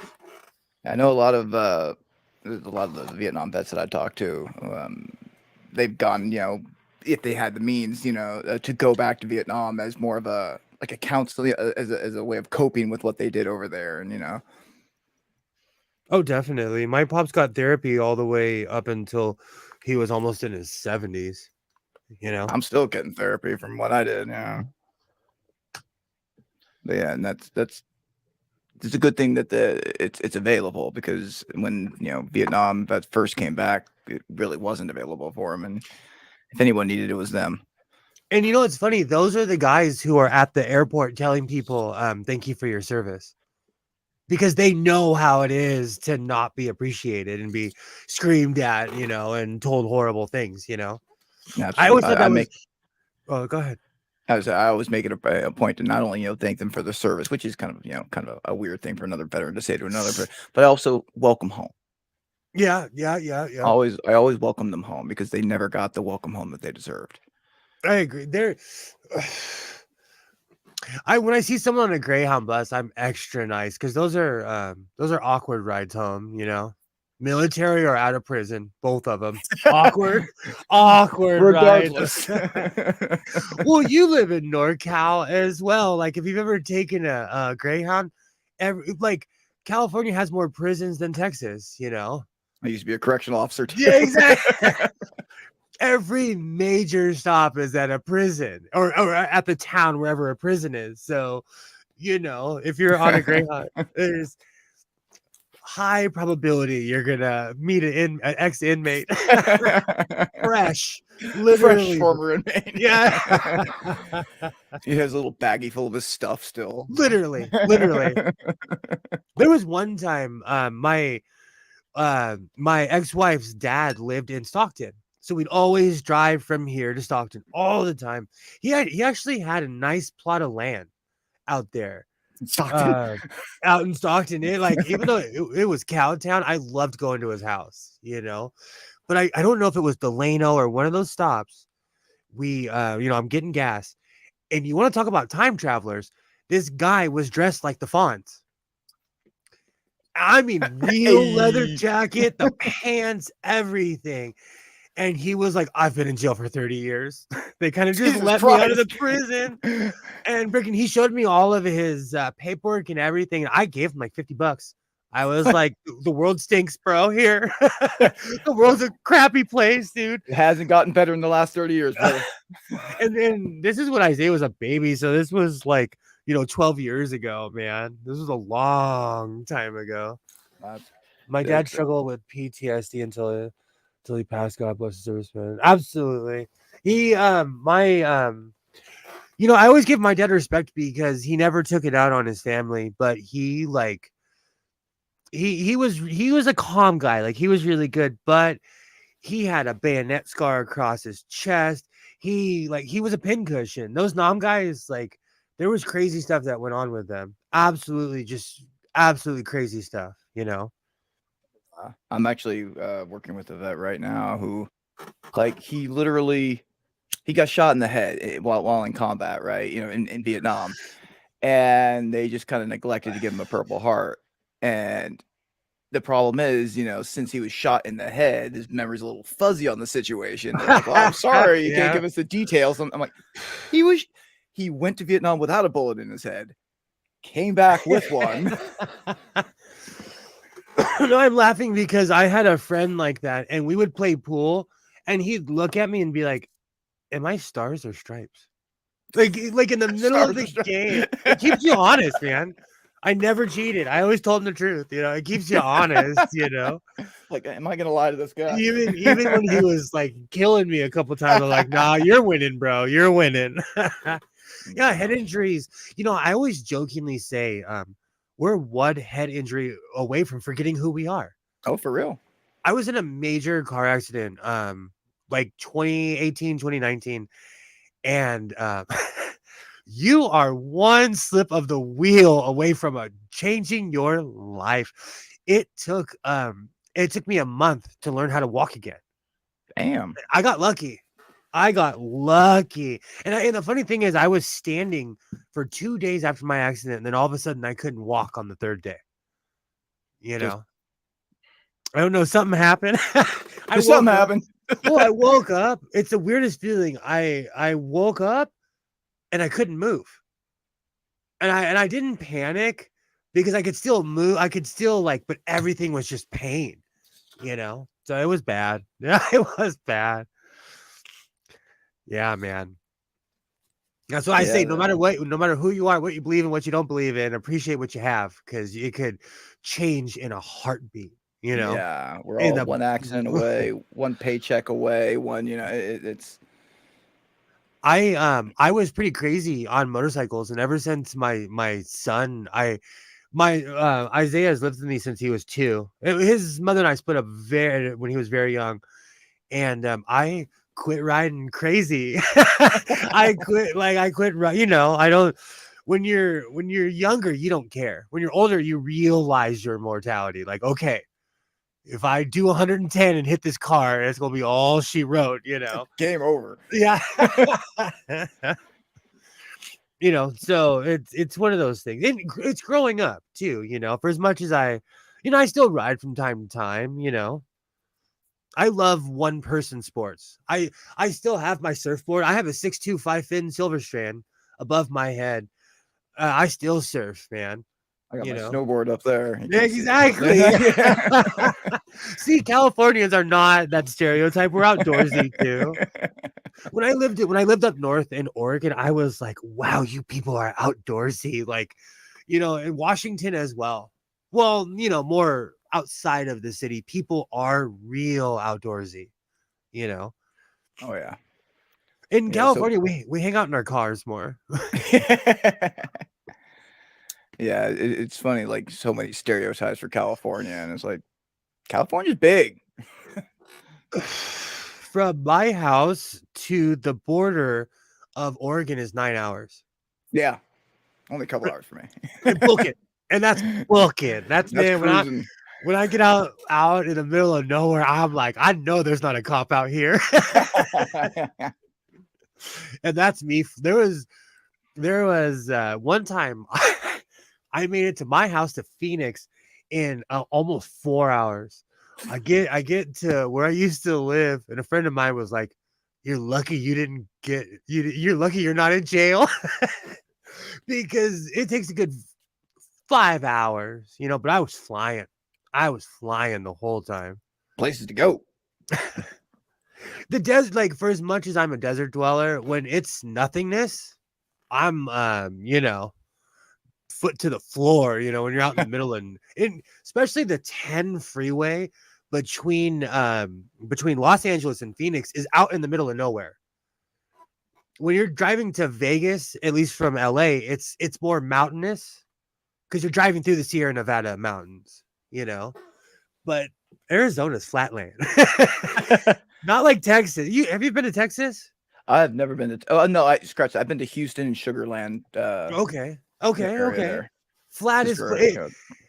I was driving through Texas, and this is the second time. 100 miles an hour, you see smoke.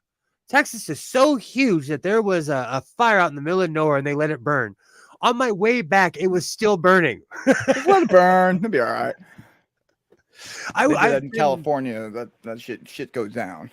Oh, I have, I've been through a few fires, so I see fire. It's total Southern PTSD. California fire, never. My on the property that my parents own, it's burnt it in 2008. We had a fire. It was called the buckwheat fire. It burnt down. Such cute names for these fires. I know that. Well, it's because buckwheat is grown, and we have a lot of tumbleweed. We call it coyote bush. I don't know what else coyote plant, whatever else you'd call it. But when all that stuff goes up, it's like a tinderbox. It burnt down half the ranch. It literally did. And I have pictures of tree stumps. And in Cali, we're not allowed to cut down oak. Like, anything that's an oak tree. I cut down 17 oak trees because Damn. they were burnt and You just damaged. had to. What are you Yeah, gonna do? But I have a picture of a stump that was still burning 2 weeks later. Just out in the middle of a field nowhere. Fire is crazy. Fire Yeah. is crazy. Yeah, up here we got, obviously, a lot of, very similar fire issues, but like it's like there's some, dealing with the communities, because I live in a city in Northern California, but they have the outskirts and these little country towns, the fire rips through these places. And I go out there as part of my work for fire relief and stuff, and to have them actually show me like this used to be my home, or this used to be the community, and it's like, Oh, that my makes me want to God. cry when I see that. Yeah, it's like it makes it so real. How's it going, Chaos? What's Hey, up, Chaos. California love? What's up? Yeah, Word. this did turn into the California. Well, we're all in the same time zone. I try to pick a friendly time zone, but like, I live on the West Coast. I don't know if it's true or not, but we are like the second to last time zone on Earth.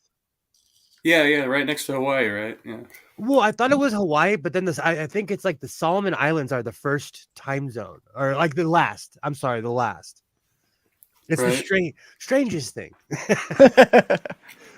Well, I have a friend in Hawaii, and whenever I'm talking to him, like it'll be night here, and it's like the sun is out in Hawaii, because people don't realize how far Hawaii is from California. It ain't a short trip. What trips me out about time zones is like there is a slight like differential between LA and San Francisco. Like if you look at the world clock, but then, yeah, I've always wondered about that. What sets this? Oh man, this goes back to the Paul McGann Doctor Who episode. What sets the world clock? Like, what makes the world clock the official time? Who was there at the official 12 o'clock and was like, all right, this clock, because I'm not trying to get too deep, but like time is a construct. So how do we know it's okay? Probably arbitrary. Yeah. yeah. I think it's still based on like when they were using sundials and they were like, okay, the sun's directly overhead now. All right, set the clock. Yeah, exactly. I've always wondered about that. Like, who was there at the first high noon?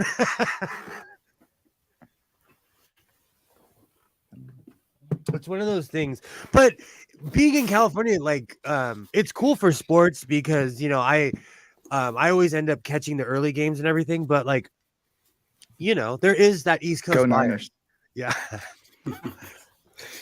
I flip flop because the teams in LA have switched so much. Raiders, Chargers. I'll never be a Chargers fan. Never. Oh, wow. Well, San Diego and LA, like we just have that weird rivalry. Like the Padres beat the Dodgers in the playoffs. The Padres fans acted like they won the World Series because they hate LA, and I don't blame them. We're obnoxious. I don't blame them. It's kind of like the New York thing where you have like the Yankees and the Dodgers, and they're like That's separated by a couple counties or something, but they're still acting like they have some kind of rivalry. Like, well, it's because of the Brooklyn Dodgers and the New York Yankees were the rivals, Right. And like, what the funny thing is? Who is alive? This is my thing with sports. Who's alive that remembers that rivalry? right. Like, Have to be come on. reminded of these rivalries. Like, oh, you guys are why?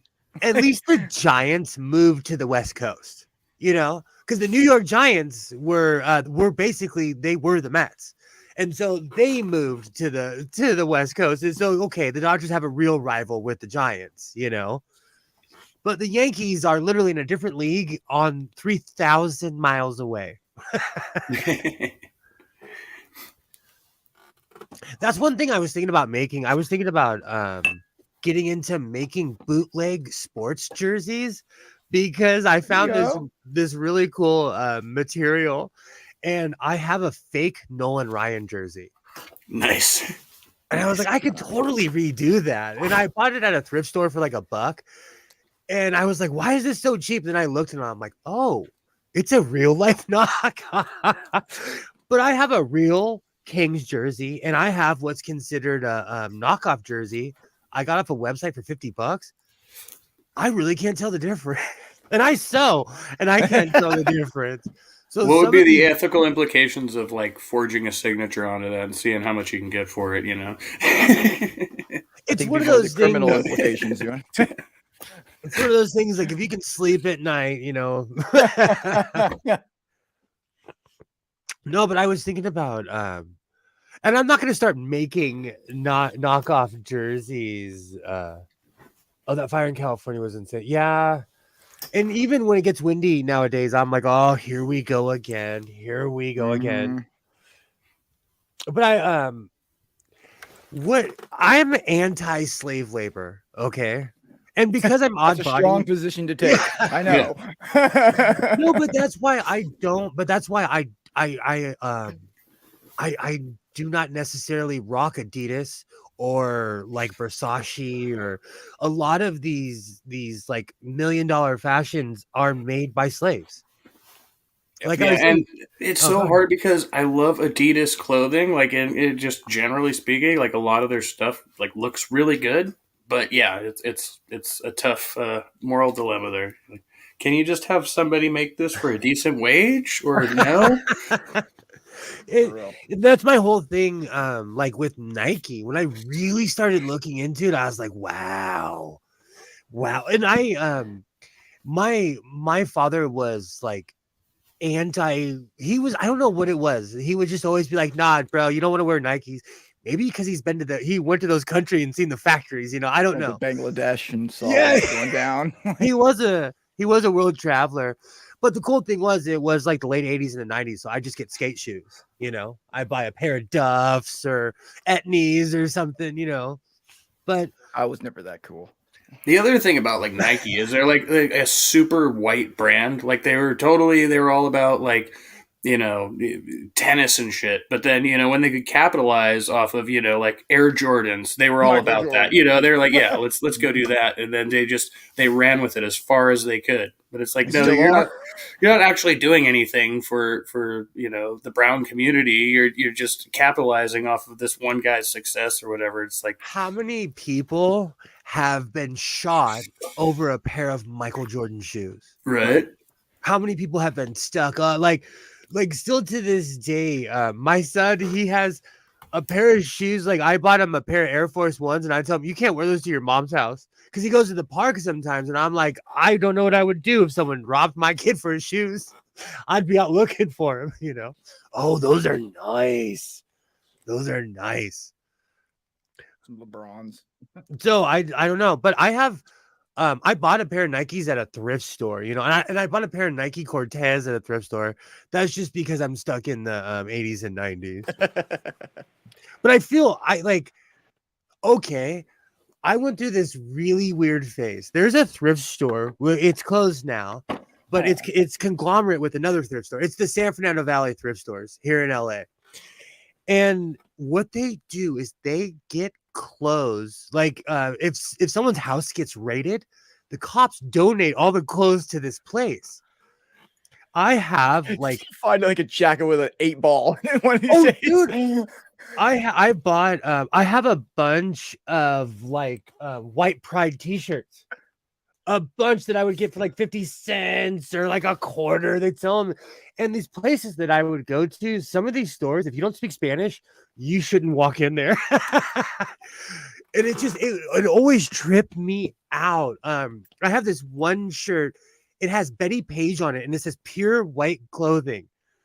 And I haven't worn it, but I have this other shirt from South Carolina. Someone got busted, and it has 3Ks on it. Jesus Christ. I have another shirt, all kinds of crazy shirt. Hey Doc, how's it going, Doc? If you feel like jumping in, the links in the chat. But this particular thrift store, the one stuff I won't purchase is biker stuff because that will get you hurt where I'm from. Like I've seen people's undershirts with their names on them. like with their club, their name, their colors, everything. I'm like, oh my gosh, I don't know who's buying that stuff, but they're not wearing it in public. It's all right, Doc. Taking all the But patches off. no, it trips me out. But this one particular, they still. I went there recently because they have sewing machines as well, but they still sell stuff from people that are going to prison for life. And where I live, it's close to Sun Valley, so you get a lot of black and white and a lot of black and red stuff from certain clubs. You know, Yeah. yeah, organizations. yeah, exactly. But it just trips me out. It trips me out. But you know, they're going to jail for life, so it's not like they're going to need the clothes. You know. Yeah, you You're just not might gonna run use into a those friend or ones. two of theirs. Yeah. Yeah. and more than biker stuff, I bought this shirt, okay, and it said "fuck 12" on the back. I googled it because I'm such an old man. I didn't even know what it meant, and it's a NorCal F the cops kind of thing. I had no idea. It was more of an Yeah. Oakland thing, but I had no idea what it was. You know. Yeah, 12. At least when I was a correctional, it was associated with the Aryan Brotherhood, and like. I've never heard of You that know, one myself. But I would buy these weird, you know, and I'm into weird stuff. And more or less, I would cut out like the skulls and stuff for my vests, you know, because they put some sick skulls on this stuff, you know. And if they're going to prison for life, they're not going to recognize that I cut something out of a shirt, you know. It's literally, oh, you don't need that anymore, you know, literally. What do you think about the regular civilians who do the support the HA and stuff like that, and they've got those patches now where you're like, oh, I'm not with the gang, but you know, I'll support them. Like, I don't know. Here though, like you can't just. That's the thing. Like I said that in one of my early videos, like because I wear a lot of patches, and I'm like, don't dress like me unless you fight people. Like unless you're, you know, it's the thing. Like I would never wear a jersey in a city that I haven't traveled to or that I'm not from there, if you know what I'm saying, you know, or I wouldn't. There's like perfect example. There are people who literally wear the what's that TV show? Help me out. See, it's Sons of Anarchy. You will get beat up where I'm from. Yeah. You will get laughed at, taped, and it's sad because these men will pick over you like you're a hobbit and they're ogres because they're real bikers. Like nice Vespa. Yeah, you know, like they're, oh man. I had a good friend who told me, no, I can't say that joke out loud. Never mind. That's a little, it was a scooter joke, but it's a little improper. No, but I always tell people, like, because I wear crazy stuff, but I'm like, you know, don't pretend to be anything that you're not, you know. Yeah. You know, but I saw one in Australia because a lot of people don't know in Australia, like they ride hard in Australia and they have the Southern California culture in Australia. They have I'm sorry, the Northern Cal, because in the 70s, I saw a documentary and they were like, in the 1970s, the worst thing that ever happened to Australia were the Hells Angels. They brought meth and motors. They brought meth and motorcycles, and it took over the country. So being a biker is a big deal in Australia, and they have the traditional clubs, but they have their own as well, you know. But they have our weather because Australia is one giant hot rock, you know. So they have the same weather as California. Yeah, good riding climate. Sewing. There we go. Totally. I waffle back and forth because my eyes they tell the truth, you know. I start getting so ripped that my eyes just get droopier and droopier, you know. You just visibly see my head sagging and like, I'm not on camera right now. Oh, don't look at me. That's even like with bar.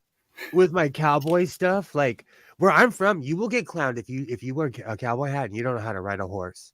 If you don't know how to shoe a horse, you will get clowned in many different languages.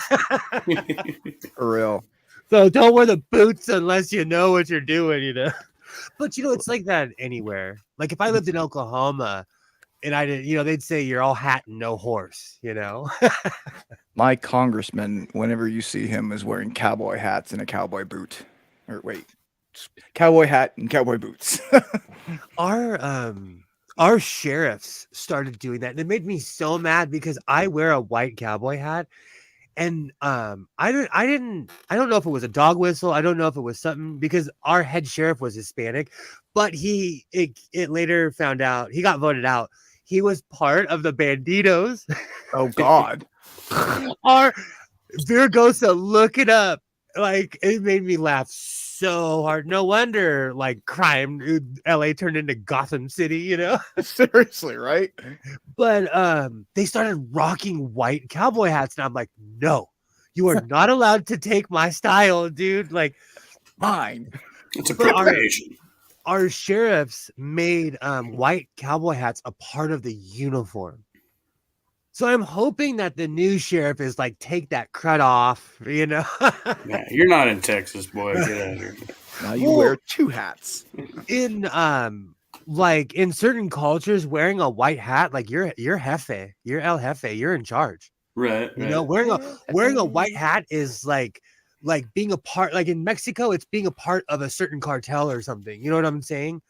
So we're depending on where you live. If you wear a white hat, you're throwing a signal to people. So the fact that our law enforcement, you know, joined in on that was BS. You know, but that's why they got voted out. You know, that's why they were told to. You know, this particular human being was told to kick rocks. I love that term. Go kick rock. I got jumped by a bunch of teenagers. I was probably 23. I was manager in good old Portland, Oregon. These kids were trying to pick on this woman in a wheelchair, and because I've grown up around people with disabilities my whole life, I came running over. I was like, "You will not do that in front of me!" And you know, I'm from a harsh era where adults cursed kids out. Like my parents, like I was raised old school, you know, like my parents did not spare the rod. So I was like, kick effing rocks, kids, get out of here. I got on the train that night and got jumped by like 10 teenagers. Yeah. Oh no. No, it was weird because I outweighed them all by like 20, 30 pounds. I was throwing people, you know.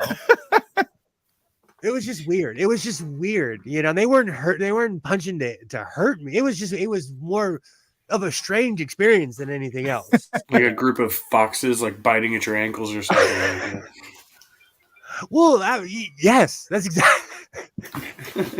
I apexed at a certain height, and my weight keeps on going this way. So, but I'll tell you, like coming from living in Los Angeles to living in Portland, Portland was more cowboy. I won't say more dangerous. It was more cowboy than LA. Like you won't get in a fist fight in LA because there's a high probability that person that you're calling a punk is going to pull a firearm on you. In Oregon, they fight. Yeah, and he still got the gun in the holster. He just didn't pull it out. He's just like... And they had the legal right to carry guns in Oregon, not like in California, you know, like it's crazy. So you won't necessarily see fights here. It depends. But Oregon, like it was just different rules. No matter where you live, it's somewhere different, you know. And honestly, when I lived in Oregon, it reminded me of I worked in the downtown area. It reminded me of Pinocchio, that scene where all the kids were smoking cigars and they're turning into donkeys. You know, like that was my favorite part. Oh, they used to scare me when I was a kid. But all the delinquents would come to downtown. And as a former delinquent, I judge no one. Don't hurt people. Like, what? See, but it's different. When I was a kid, me and my buddies were loadies. We were more concerned about getting hammered and meeting a girl, you know. That was it. You know, and nowadays these kids they're hurting each other. It's sad. It's sad to see what society's turned into. Or maybe am I being idealistic or what? Have people become more violent? Well, yeah, we're not dueling in the streets anymore. So I think we've still, well, I mean, you know, and not, you know, I mean, we do, but it's illegal at least, I guess. So that's kind of progress. I don't know. Steven Pinker kind of said it the best because of the threats of the weapons we have. there's less violence because we have nukes. We have so people are like, I'm gonna get a bunch of my buddies and go raid this town, or because we have bigger weapons, they'll just drop a bomb on you. You know, like, so there's bigger weapons. There's really nothing like the Brits would always say this because as Americans we're headstrong. We think, oh no, we'll like if something happens, well, I'll just grab my rifle like it's 1776, you know. But quite a few Brits would always ask me this question, like, can you take on a tank? And some people can, some people have the training, depending on who you are, but the average person, no. How about a Predator drone? Exactly. That's what I'm saying. Like Obama. Oh gosh, you brought me back to my pops used to say Obama the drone slinger. Obama did like his drones. No, but you know, it's one of those strange things. Well, So I mean, because- you got to weigh that out, like, because they always like say, well, Obama killed more people with drones than blah blah blah or whatever. But it's like, yeah, but he actually saved the lives of soldiers in a wartime scenario. So they conveniently leave that out. Statistics are funny. You could use them in you could take one statistic and both sides can use them in their favor, you know. So one thing I always tell my son, because he goes through phases, and like he was in this Ben Shapiro phase, and he come walking in with his computer, and I'm like, uh-oh, here we go. Another debate. I'm about to get into another debate and it's not my kid I'm arguing with Ben Shapiro's crappy idea. How old is he? He's 13. But I want him 13-year-old Ben Shapiro fan. Oh, good Lord. But I want him to. Well, children with autism fall into mass movements easily. You know, it is a populist movement. Yeah, and I want him to be able to speak his. I want him to be able to find his own political party. You know, he'll discover as he's older. Excuse me, as we all do, the crushing realities of life. You might not be there yet, but at some point you can just remind him that Ben Shapiro does not know when his wife is aroused. You know, I mean, he's completely unaware. You know, I pull up Twitter and I'm like, kid, look at this. They don't even sleep in the same room, kid. Come on. She crazy. Come on. But you know what, though? No. My grandparents were like 1940s and they slept in the same. Some people do that, you know. I try to respect people's culture. I try to respect other people, you know, because I've been to a Muslim country. Man, let me tell you, they live completely different than we do. You know what I'm saying? Well, howdy. Doc. When I grew up, the popular kids were preppies and the thugs were called Lodies. Lodi reminds me of like my pops used to always be like, "Are you a Lodi? Don't be a Lodi." I'm like, no, even though I was. When you first said that, I thought it had something to do with like Lodi. I don't know if you've ever been to Lodi, California. Oh, heck yeah, Lodi, of course. You have. I've driven from the Mexico border to Oregon. Nice.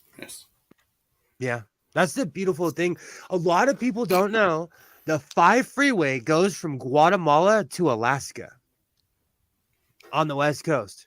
It's an international highway. Oh, wow. Yeah, I didn't know it went that far south. I knew it went up into Canada, but it goes entirely through Mexico to Guatemala. The big highway. Yeah, exactly. The 10. I've gone from Santa Monica to Savannah, Georgia on the 10. I've taken 80 pretty far. Yeah, like I said, you better be in a car with someone you really like. Now 80 goes by east to myself. west, straight coast to coast, though. Yeah. I drove from North Carolina back here to California. Crazy. You know, part of me misses those drives, and like the other part was like, no, I don't. I was all by myself. I like that. I did a drive from New Mexico back to California one time by myself, and I had a lot of time to think about my life. Right? I like stepped out of the car, like inspired, like, all right. I've had 17 hours to think about my life plan. And I regret it now. I still feel sorry. I was in New Mexico, and this young lady was like, "Oh, where are you from?" I was like, "Oh, I'm from LA." And she's like, "Please take me with you." And I always think, how bad was her life that she was like begging me to take her to LA? Oh, I'm I've gonna never use the actually, can real quick, but please keep going. yeah, Sorry. I've never actually been to Los Angeles. I've skirted around it to get to San Diego. But I've never wanted to go to a place like that. I don't like traffic. I don't like big cities. Yeah, I've been to LA maybe like 3 times in my life, and yeah, that was my main thing. Like, I don't want to drive here ever. Like, so we get there, we just park the car, get a motel room, and walk everywhere. Like, that's it. Exactly. Like when I go to San Francisco, exactly. I'll take the BART everywhere. Yeah. I learned to navigate San Francisco traffic, but it took me a while, and it was only because I was working there. Like, but other Yeah. than that, if I wasn't doing a job, yeah, same thing. Yeah. I just so many pedestrians on such roads that are not designed for cars. Well, they're designed for like I guess they just haven't upgraded the roads. Like, we should have like an autobahn at this point, and we just haven't gone there yet. It's like even like 80, like at its widest point over here going into Sacramento is like 6 lanes, which is just nothing for the amount of traffic we have. Yeah. Sacramento. Yeah. I went to Sac State. I lived up there for a number of years. That's where I had all my kids, and then I moved back to the Bay Area. So yeah, Awesome. You're well aware of the traffic there. yeah, oh yeah. I still commuted occasionally. I did actually just a few days ago. I managed to beat the traffic, but yeah, you got to know the back roads. Like there's little And cuts you can take. All the little, like, anytime there's traffic backed up on a major freeway, we have so many like little highways that are just little scenic routes and stuff. You can pretty easily avoid it, but you have to know where you're going because you can't find it on like Google Maps and stuff like that. Like it just won't take you there. you'll get lost trying to find it. Right. Los Angeles is a spaghetti bowl. It's not as bad as Boston. Oh, we got a bot. We got a bot. Where's my Oh, do cell we? phone? Oh shit. It's not I as missed the bad bot. as. I didn't see it. Yeah. Oh, Liz got him. Thank Okay. you. I didn't even see it. Thank you, Liz. Good job. Boston literally has no plan. It's a bowl of spaghetti. LA is at least on a grid. Now we're talking about spaghetti again. I know that did make me hungry when Chaos mentioned spaghetti earlier. So you've never been to LA? I've skirted around it just to get to get to San Diego to go to SeaWorld, but I made great attempts to avoid the place. It's a very diverse place. So it just depends on where you end up. Hollywood used to be safe, but like I said earlier, it's no longer a safe place.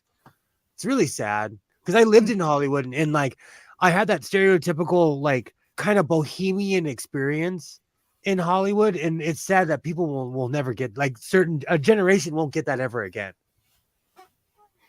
San Diego's beautiful though. Oh, I love. Say, have you ever gone to TJ? Oh, Yeah. like Tijuana? Yeah. Oh no, I've lived in California my whole life and never been to Mexico. What? Chaos, have you ever been to Mexico? Nope.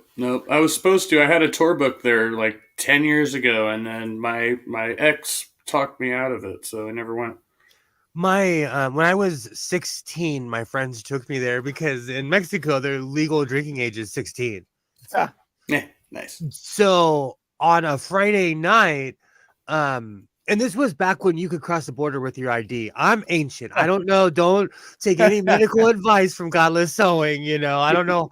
You probably have to have a passport now. I don't know, but like, Yep. Gosh, 20 something years ago, you could just cross over with your ID and we would get hammered.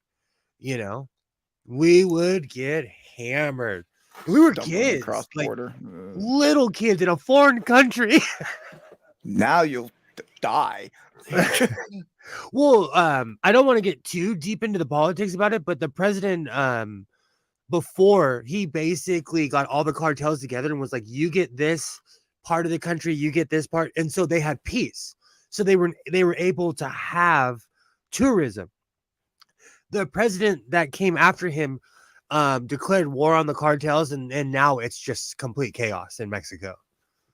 So that's Yeah, okay.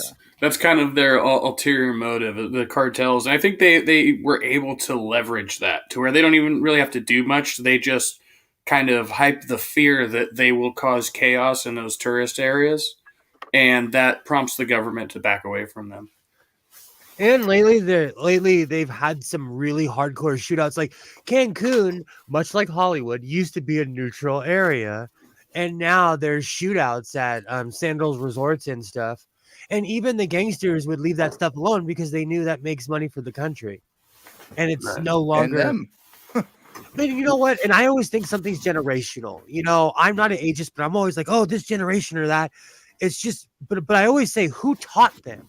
Like, I can't talk trash about the younger generation because they learn from people like me, you know? Well, we know for a fact, and I won't name names, but a certain offshoot of the cartel now was formerly Mexican military. And those are the extremist vigilantes now that form their own cartel, right? And they're really like the ones that everybody is afraid of. Like, they're enemy of everybody because they are a nationalist group, but they're also a drug cartel. Yeah. And they're also a paramilitary group. And that's like the greatest fear ever. Like imagine if American Army Rangers formed a group like that. We're like we want to break the law, but we want special privilege, and we're going to use our military training that you guys instilled in us in order to invoke that. Like, yeah, it's crazy times, man. Because I went there. I actually lived in Sinaloa for a year when I was younger. It was kind of like paradise, you know. I wouldn't go down there now, and I have family that lives down there, you know. It's crazy. My honestly, my son has family not in Sinaloa, but they have to go through that area to get to where they're from, and they go down there every year. And every time it's like, yeah, well, I want to let him have these experiences, but at the same time, like, are you guys really? Do you have connections? Are you really equipped to make it to your destination? Like I can't say anything. I'm not there. It's the cops. It more or less. It's if you draw attention. I used to travel with older people. They would leave us alone. When I was younger, when I started going as an adult, man, I got robbed at least 4 times by the federales. Right. I've seen the federales rob camera crews where they walk in and they're like, all right, camera. They're like, all right, you guys have to pay us $2,000. You got to get out of our country. And they're like, but we have to finish making our show. And they're like, give us the money. And then they come back 6 months later. They're like, all right, give us another 2,000, Right. Yeah, they're sometimes in some instances more crooked than the cartels, right? My first experience, I was 19. I took a friend all the way from good old Mesa, Arizona, all the way down the 8 freeway to TJ. What I didn't know is you get to a point where there's no man land, where it's not Arizona, California, or Mexico. So first, when we get to the border, me and my friend, we're ripped. We're stoned. And the Border Patrol is like, where are you guys from? And we're like, United States of America. Like, we say it at the same time. He was like, pull over immediately. They searched our car. Okay. At the time, I was driving a Lexus with leather back seats. They let their German Shepherd in the back, and that dog, because I was smoking a blunt and all the ashes and everything was getting in the back seat, the dog did thousands of dollars worth of damage on the seats. Oh, no. So I was already kind of like, you can go stuff yourself, So we already had a bad experience. So we get to the hotel. We go to TJ. I got so hammered. My not so bright self decides to pee in public on the Mexico side. So for what anyone does or does not know, like public displays of affection is illegal in Mexico. If you like, they don't mess around. You're not allowed to pee on the street, especially if you're an American, because that's how they extort you. And so, long story short, I'm a 19-year-old kid. I speak Spanish. We're in the car. My friend, this big tough guy, starts crying. He's like, "Oh man, this is it." And he starts saying all the things he never did in life. He's like, "I haven't done this and this," and they're like, "All right, let's just rob these whiny kids and get them out of here." So they robbed us. They drop us off in the ghetto of TJ. And this one cholo was really cool. He gave us a ride back to the border. He's like, "Oh man, I got deported. Don't worry." And he gave us a ride back to the border, dude. 19. I was scared. I'm on my way there anyway. Yeah. Oh man. Yeah, and we were walking through the ghetto of TJ, and but the people of TJ felt sorry for us because they saw the cops throw us out of the car and rob us, you know. Well, not the first time they've seen this, I'm sure. Oh, not at all. That's probably their dumping spot for they dump the stupid kids, you know. I will say I got low key robbed by some cops here in the U.S. and they picked me up a little over a month ago now on a misdemeanor charge, and they took all my weed, right? And the cop said he was going to charge me with the weed because I'm not medical, and they claimed that I had over an ounce.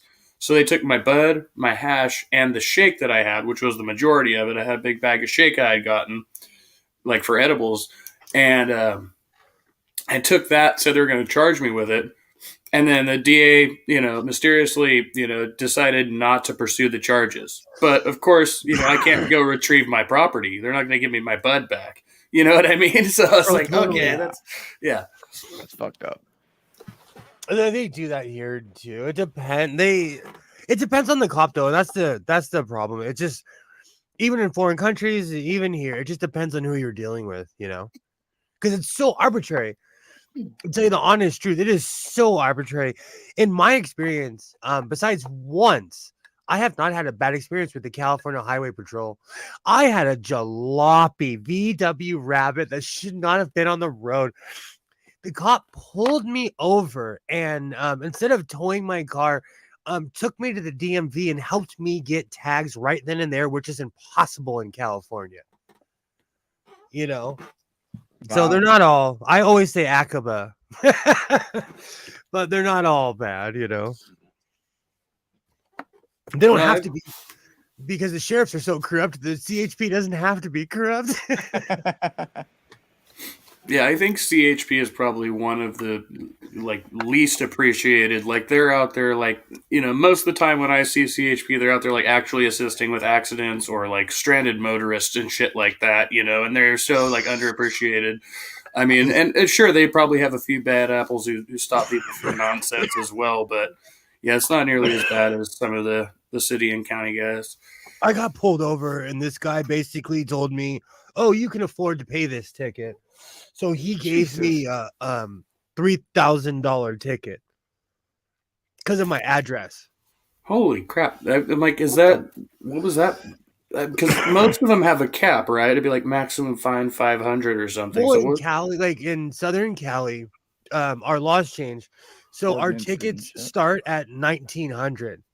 Wow! What they're trying to do, and California had look up the driving laws. California's become a no-nonsense state. They will take your license. If you get in a bad wreck, they'll take your license. They don't play in California, But they did. I mean, I know a few years ago they at least took away that bogus thing where they'll take your license for not being registered, right? Because that was the one thing they kept taking. They would just, okay, your vehicle is not registered. We're going to snag your license, but you've done literally nothing else wrong.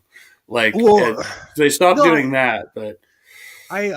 My cop neighbor, he's the one who kind of told me the truth. He's like, I don't know how anyone in California can afford to pay these tickets.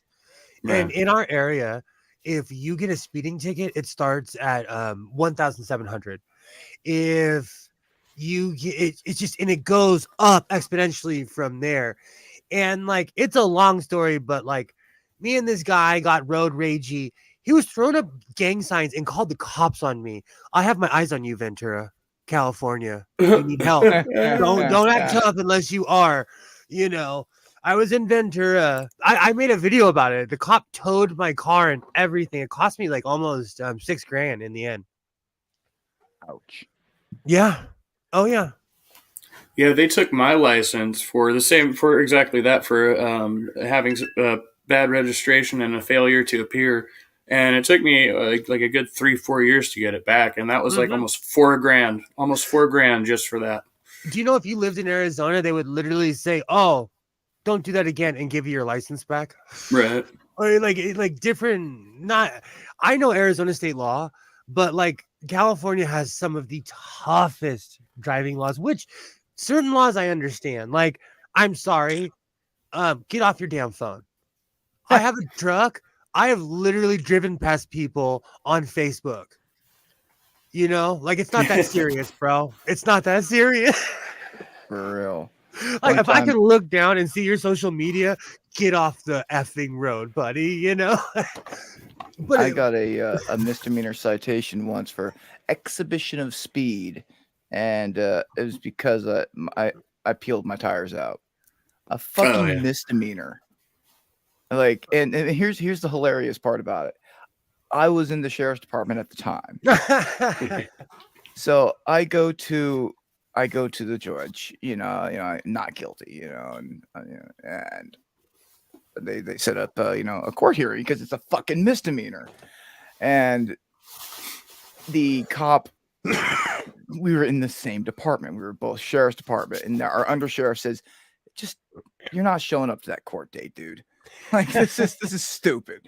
So he's like, okay. So they're like, yeah, not guilty. So yeah, it was just so stupid. Like, there was 23109C of the California Vehicle Code. Exhibition of speed. What do they really do for a misdemeanor if you don't show up? If I didn't show up? No, just in general. Yeah, it's fine. Like, mine was a misdemeanor too. It would just be an additional fine. Yeah, that's what I'm saying. Like, But they're not yeah. gonna throw you in the pokey for They could issue a warrant for failure to appear because it is a misdemeanor. You could get up to a year or two for California. Yeah. It's just so stupid. It is. It's just But what was weird about it is because technically it was a misdemeanor. It was a cite and release in the field, but it counted as an arrest up until it got, not guilty. I won't even lie. I love watching those videos when cops get busted. Like, there's one in Florida where a lady was like, "I am the controller, blah, blah, blah," and she got suspended for flashing her business card. Because where I live, the cops are so arbitrary and corrupt. Like, it's not even funny, But yeah, so long story short, I got robbed in Mexico. It was a surreal experience. It was unreal. I was a kid. Did they at least leave you with your ID and shit like that, so you could? That's all they left. Yeah, they just take all your cash, Nice right? All your cash, maybe your watch. That's standard procedure. I watch a lot of weird YouTube, and this one YouTuber I watch, he was on a production, and he said it's standard procedure. They just walk up to you, take everything you have, and leave. That's they take all the cash on you. They just want the cash because American money is the exchange rate's unreal still between the peso and the dollar. The other sad part is how many of those guys are already on payroll from some branch of the cartel or some gang or something, and so they're already getting extortion money on one end, and then they're taking it from you. And it's just that whole system is so strange. They're part of their gross national product is robbing people. It's like Somali pirates, like part of their national income is piracy. Like, I'm not kidding you. In Somalia, like they count piracy in their national income because it's such big business. But I don't consider it harmless though, because 2 grown men pulled 45s on 2 unarmed 19-year-olds. You know, so. You know, it's so funny when people ask me things. They're like, "Oh, should I go to Mexico?" And I'm like, "No," but I'm speaking from experience. You know, from bad experience. You know. Hello. Has he been here the whole time? No, he hasn't. Hello, Mr. Trusty Ape Podcast. Yeah. Oh no, that's chaos. Oh, is it? Oh, okay. Never mind. He has been here the whole time. How dare you confuse me? So you've never been to LA? LA is it's a surreal place because we have so many different cultures. It's honestly a surreal place. Like, have you ever had Armenian food? Armenian food? That's a I no. don't think so. Have you ever had meat on like slowly turning on a spigot where you cut it off? Yes. That's like Armenian food is like that. It's some So of the like a Euro kind of thing, or yeah. You know, certain cultures are very much alike, even though that's true. I've been to other countries and you'd be surprised. You know, there's a McDonald's everywhere, Chinese food everywhere, no matter where you go. You can be in the middle of Mexico City, you can have eating Domino's and Chinese food and Panda Express. You know, I eat way too much Panda Express. oh, now I'm craving Panda Express. The mushroom chicken, forget about it. I was about to say, where'd you go? Ah. Am I here? There you are.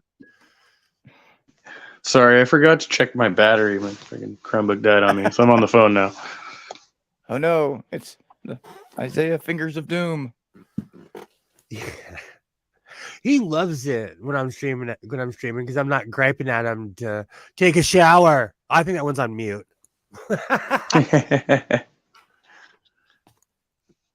He misses that I don't stream all the time because he has to go to bed at a decent time.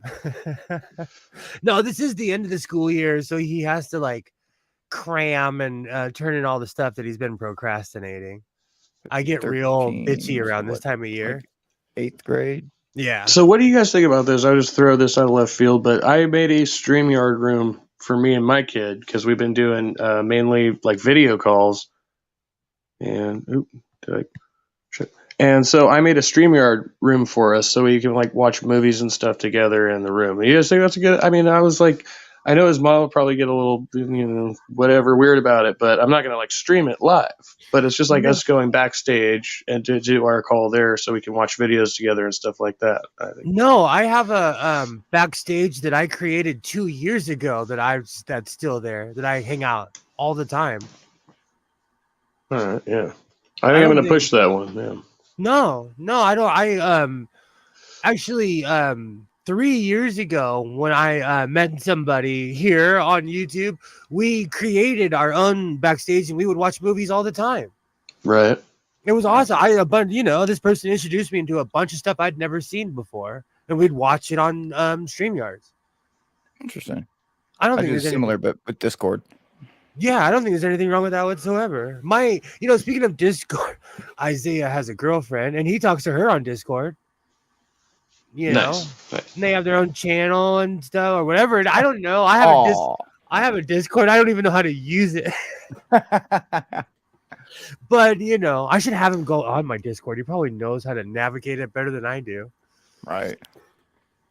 I don't think there's it's so easy to get overwhelmed there. I think it's so easy to get overwhelmed on Discord, like even more so than YouTube, like with just so much coming through your feed. But I guess there's ways to kind of go around that. I just haven't figured it out yet. I had someone had enough courtesy to hold my hand through it, and I still don't understand it. I still don't get it to this very day. I just use it to log on to other people's Discord servers and talk to them. Or I technically have a Discord server, but really it's pretty much only me and my kiddo on there. Yeah, exactly. You see, all this technology is weird. Like, do you have an Instagram? Yeah, I do. I think I do. technically. But I like have two said, Instagrams actually. Yeah. I do, but like I said earlier, I didn't get famous off of it, and so I started posting on Twitter, and I got a bunch of followers. So I just started posting on Twitter all the time.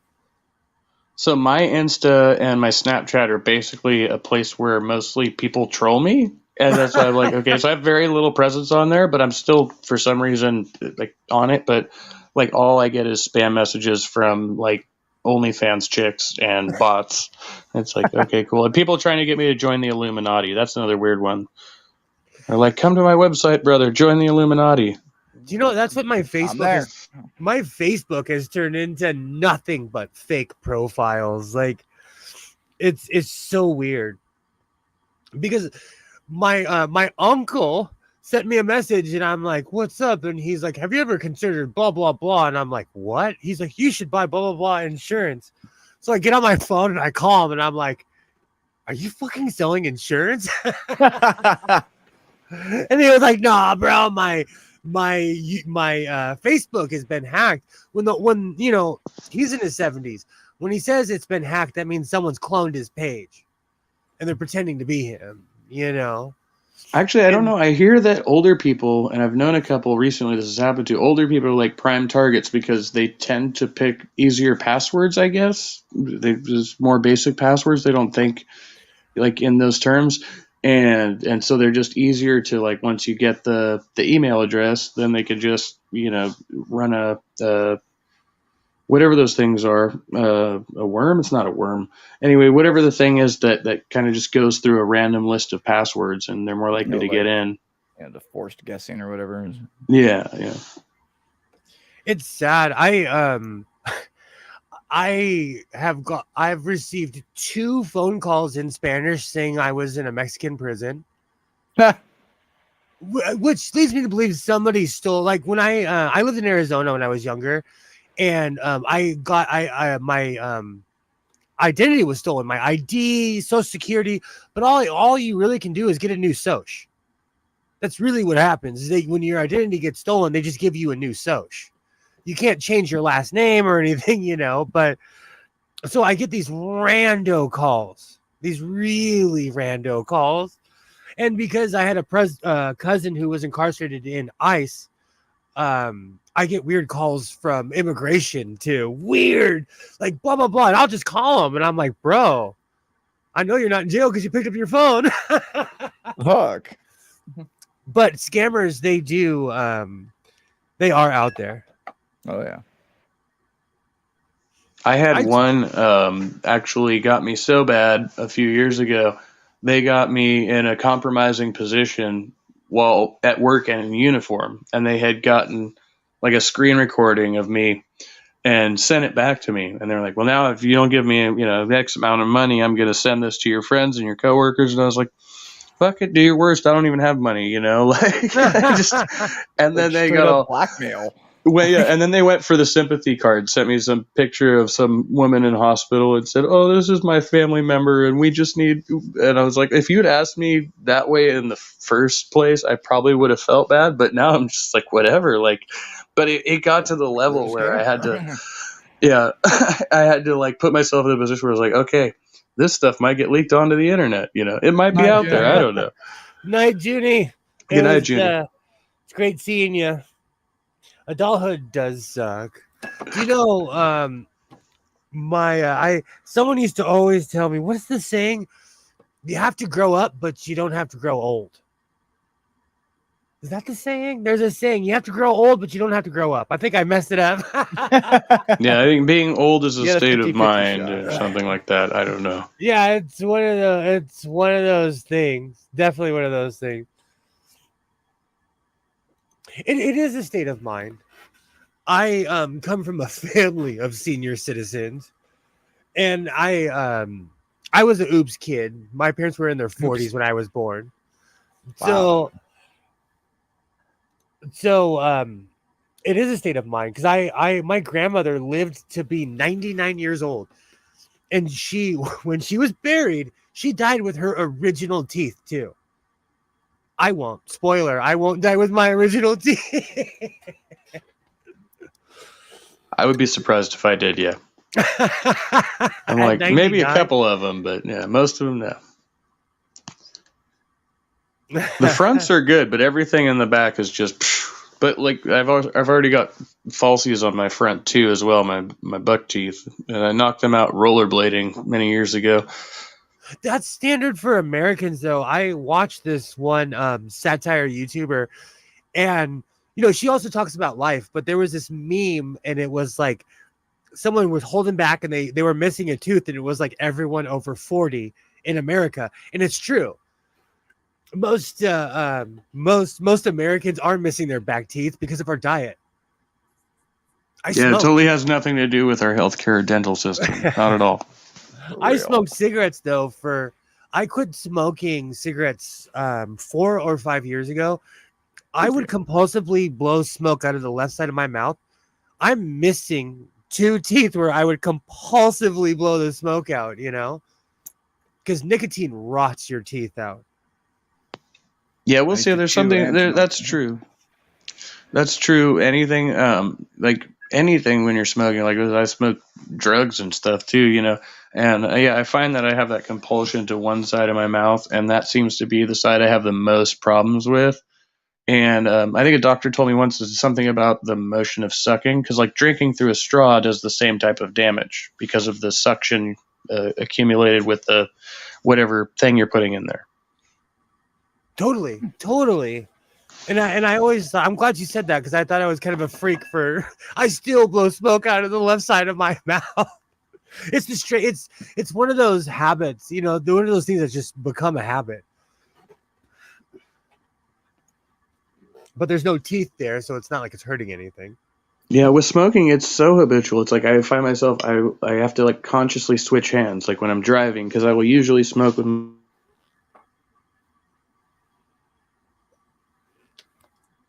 I drive with my left hand. It's the weirdest thing. Can you drive with just your right or your left? Yeah. Skids? Yeah. I'm super ambidextrous, where sometimes with my right, I feel like. Yeah, I think I do. Primarily, I drive with my left because my right is always just hanging on, like sitting on my little rest there. I didn't even notice until I started driving the truck again. I drive with my left so much I lean over the console, and I'm like leaning onto the other seat basically with my right hand. It's huge. I love driving that old jalopy. It's huge. Are you back, Chaos? I had to switch off of Wi-Fi. Okay. Yeah, I was saying I have to do what you're talking about, but with mine, it's because of the bucket seats. I'm always leaning to the side because I'm leaning on like the center console. Mm. Oh yeah. I miss driving my old truck. Like I like my soccer mom flex, but my Ford truck, like people get out of my way. I can drive. It's not raised per se, but it is. So I can drive in the rain, like it's a fun vehicle. It's not LA friendly though, because it's 25 feet long. My truck's 25 feet long. I can only imagine. like I wouldn't want to, like I have a small car, like a Chevy Volt, and I can't imagine driving that in Los Angeles, let alone like an extended cab, freaking extended bed pickup. There's certain places like I won't take, like when I go, it's funny. I'll take my truck north, but I won't take it south, because south is straight into the city. North is like the unincorporated parts of Los Angeles, because it's more of a slower paced life. But south, there's no parking spaces. I think that the other problem, like with the freeways, like because the freeways end up getting so narrow, it's like you can't even fit a truck like that into one lane. Whereas if you go down the highways and the frontage roads, you're pretty well off. I forgot about how much I missed my old beater truck until I started driving it around. I think I get strange looks from people when I get out of my truck with my cowboy hat on. Oh, so here's a throwback. Did either of y'all ever have a Datsun? You remember Datsun? My dad had a Datsun when I was a kid. My dad had one too. Well, he had a couple of them because he had the one that he drove, and then he had a couple that were just parts cars, and he could just swap them out like all the whatever he needed. And yeah, those were some of the greatest rides. But I remember like the whole floorboard of the thing was just completely deteriorated. It was rusted out, like you could literally see the road below you as you were driving. But he kept that thing running, man, for years. I think he sold it. My father had a Chevy Vega, and there was at least 2 or 3 times I thought I was gonna die in that car. He was driving so fast. That was his like first sports car, and he would cook and book in that thing. I had some scary rides in a Chevy Vega. I bet.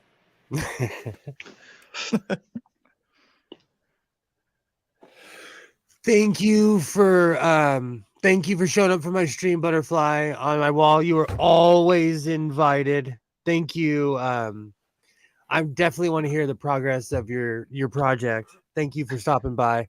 Much love. Always reinforce your seams and always be yourself, as the cliche goes. I need to start wearing this hat more.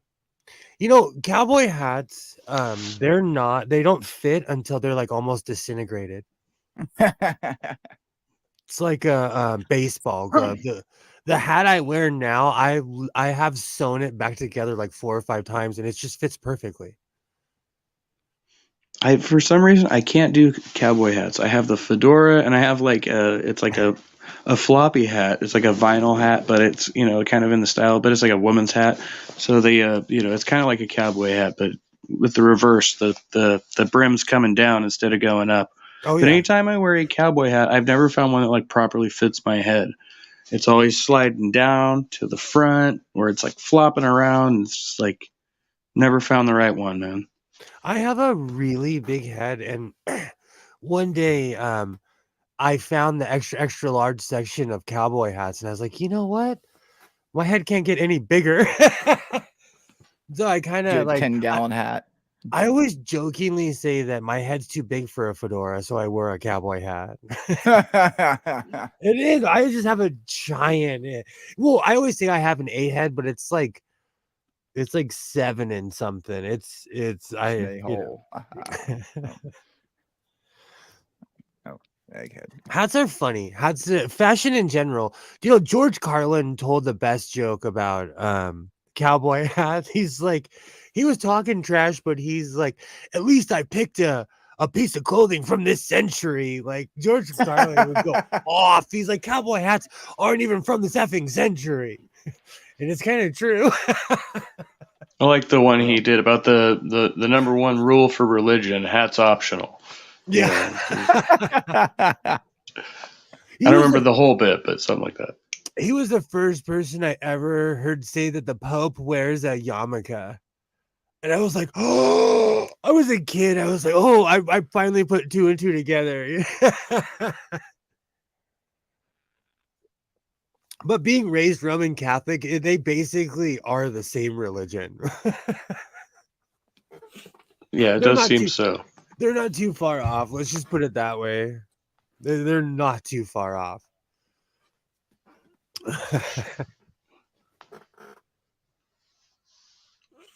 Oh man, yeah, I think it's too dark. I don't think you can actually see my hat.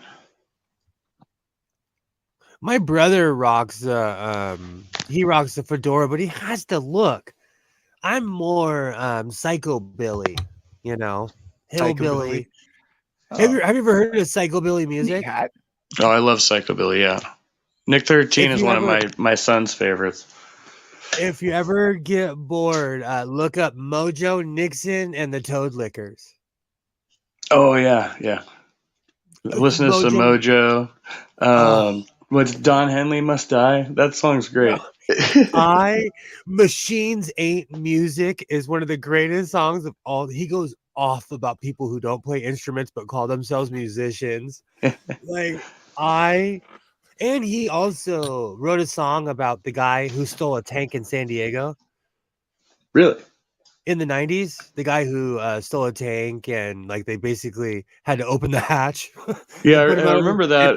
Megadeth wrote a song about it as well, but I haven't heard this one. I don't think. Also it's Machines Ain't Music, and also he also wrote a song about cyber sex, about how it's not real. You know, the old schooler, imagine living in a tactile world and then being introduced to the non-reality of the internet.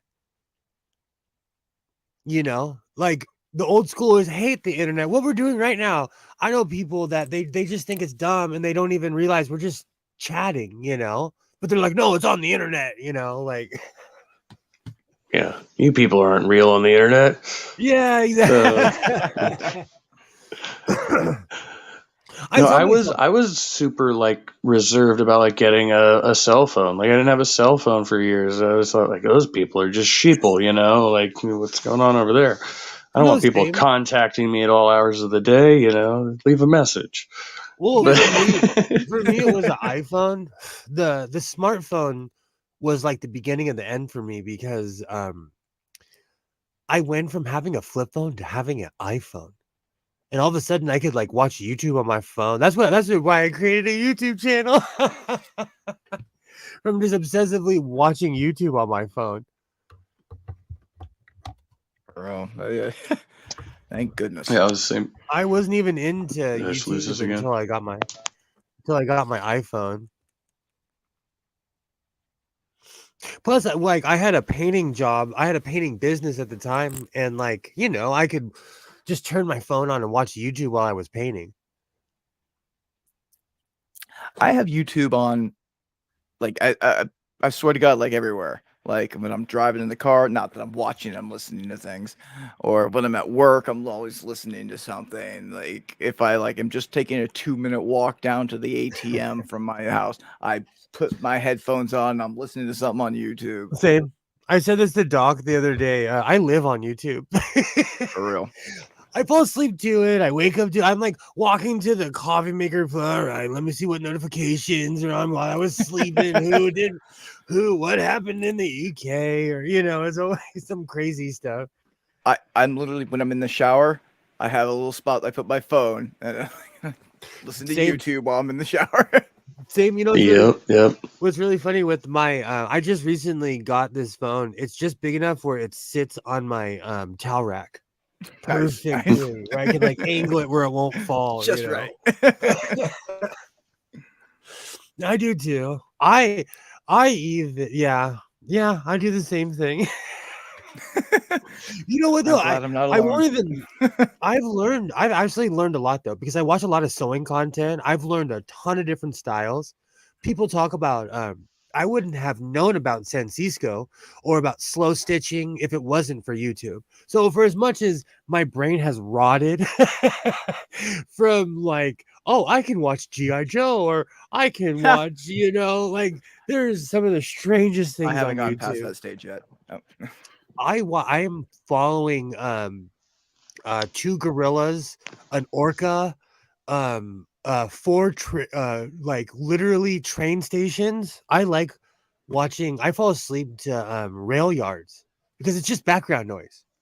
It's literally, and even when the train comes in, it's still just nice and you know. It's I have crazy dreams.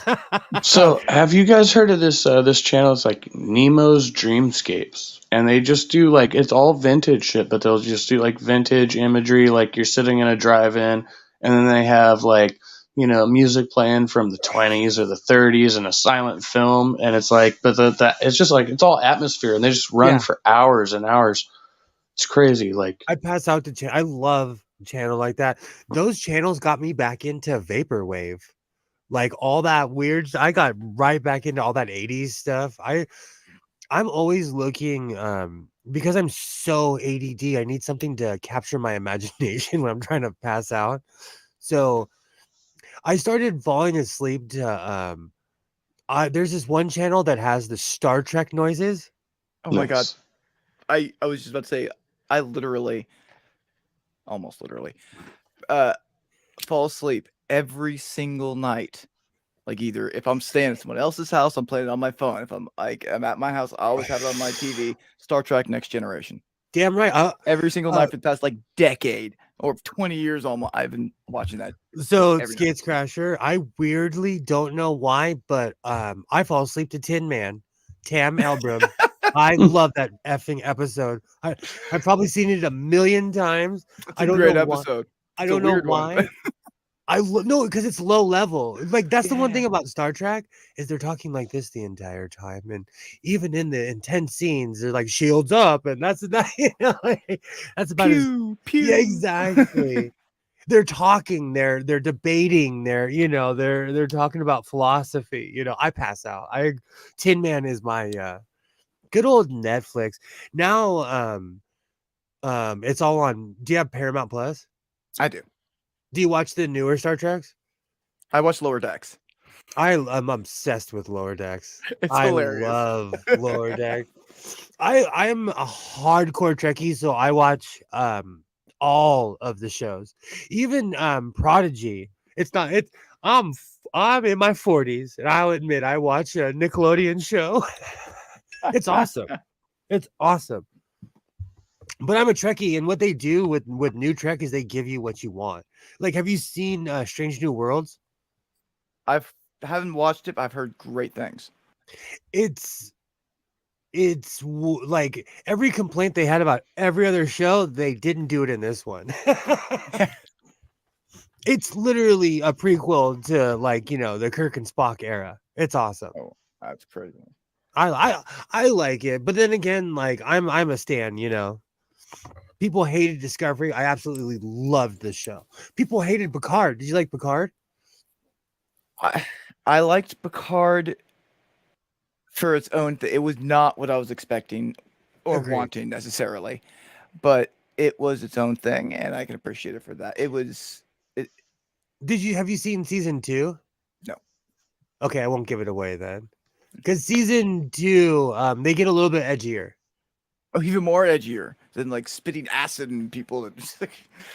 Oh yeah. Season, yeah. And that's the thing. With the William Shatner era, William Shatner was like my age now. When they started redoing all the older movies, he was in his 40s or 50s. You know what I'm saying? And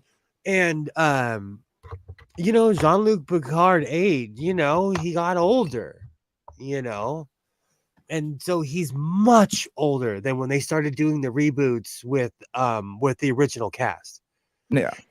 Because I have gray hair now, so I could play somebody that's like a couple years older than my own age. I could grow my beard out and look like Ra's al Ghul from Batman,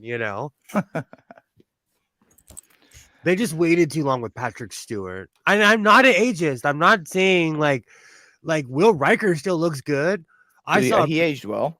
I saw a preview for season 3 and I'm here for Grey Worf.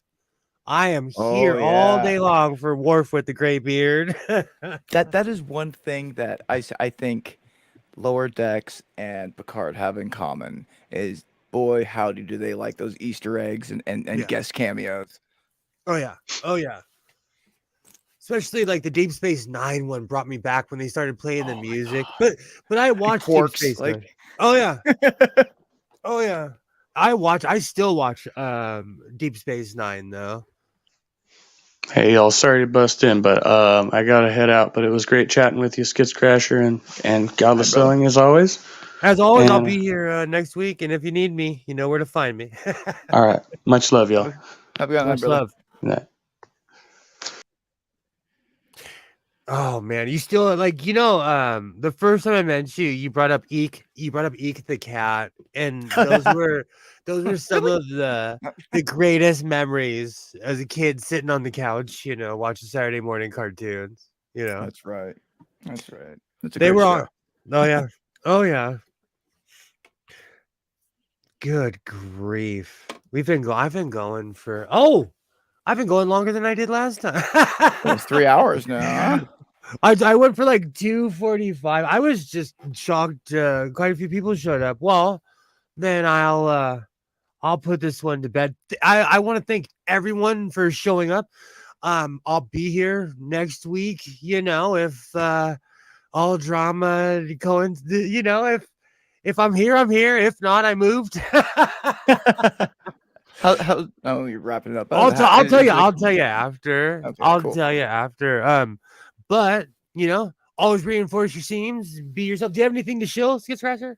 No. That just thanks for having me on. Oh, no worries. You're always invited. Always be yourself. Reinforce your seams, and I will definitely see you next time.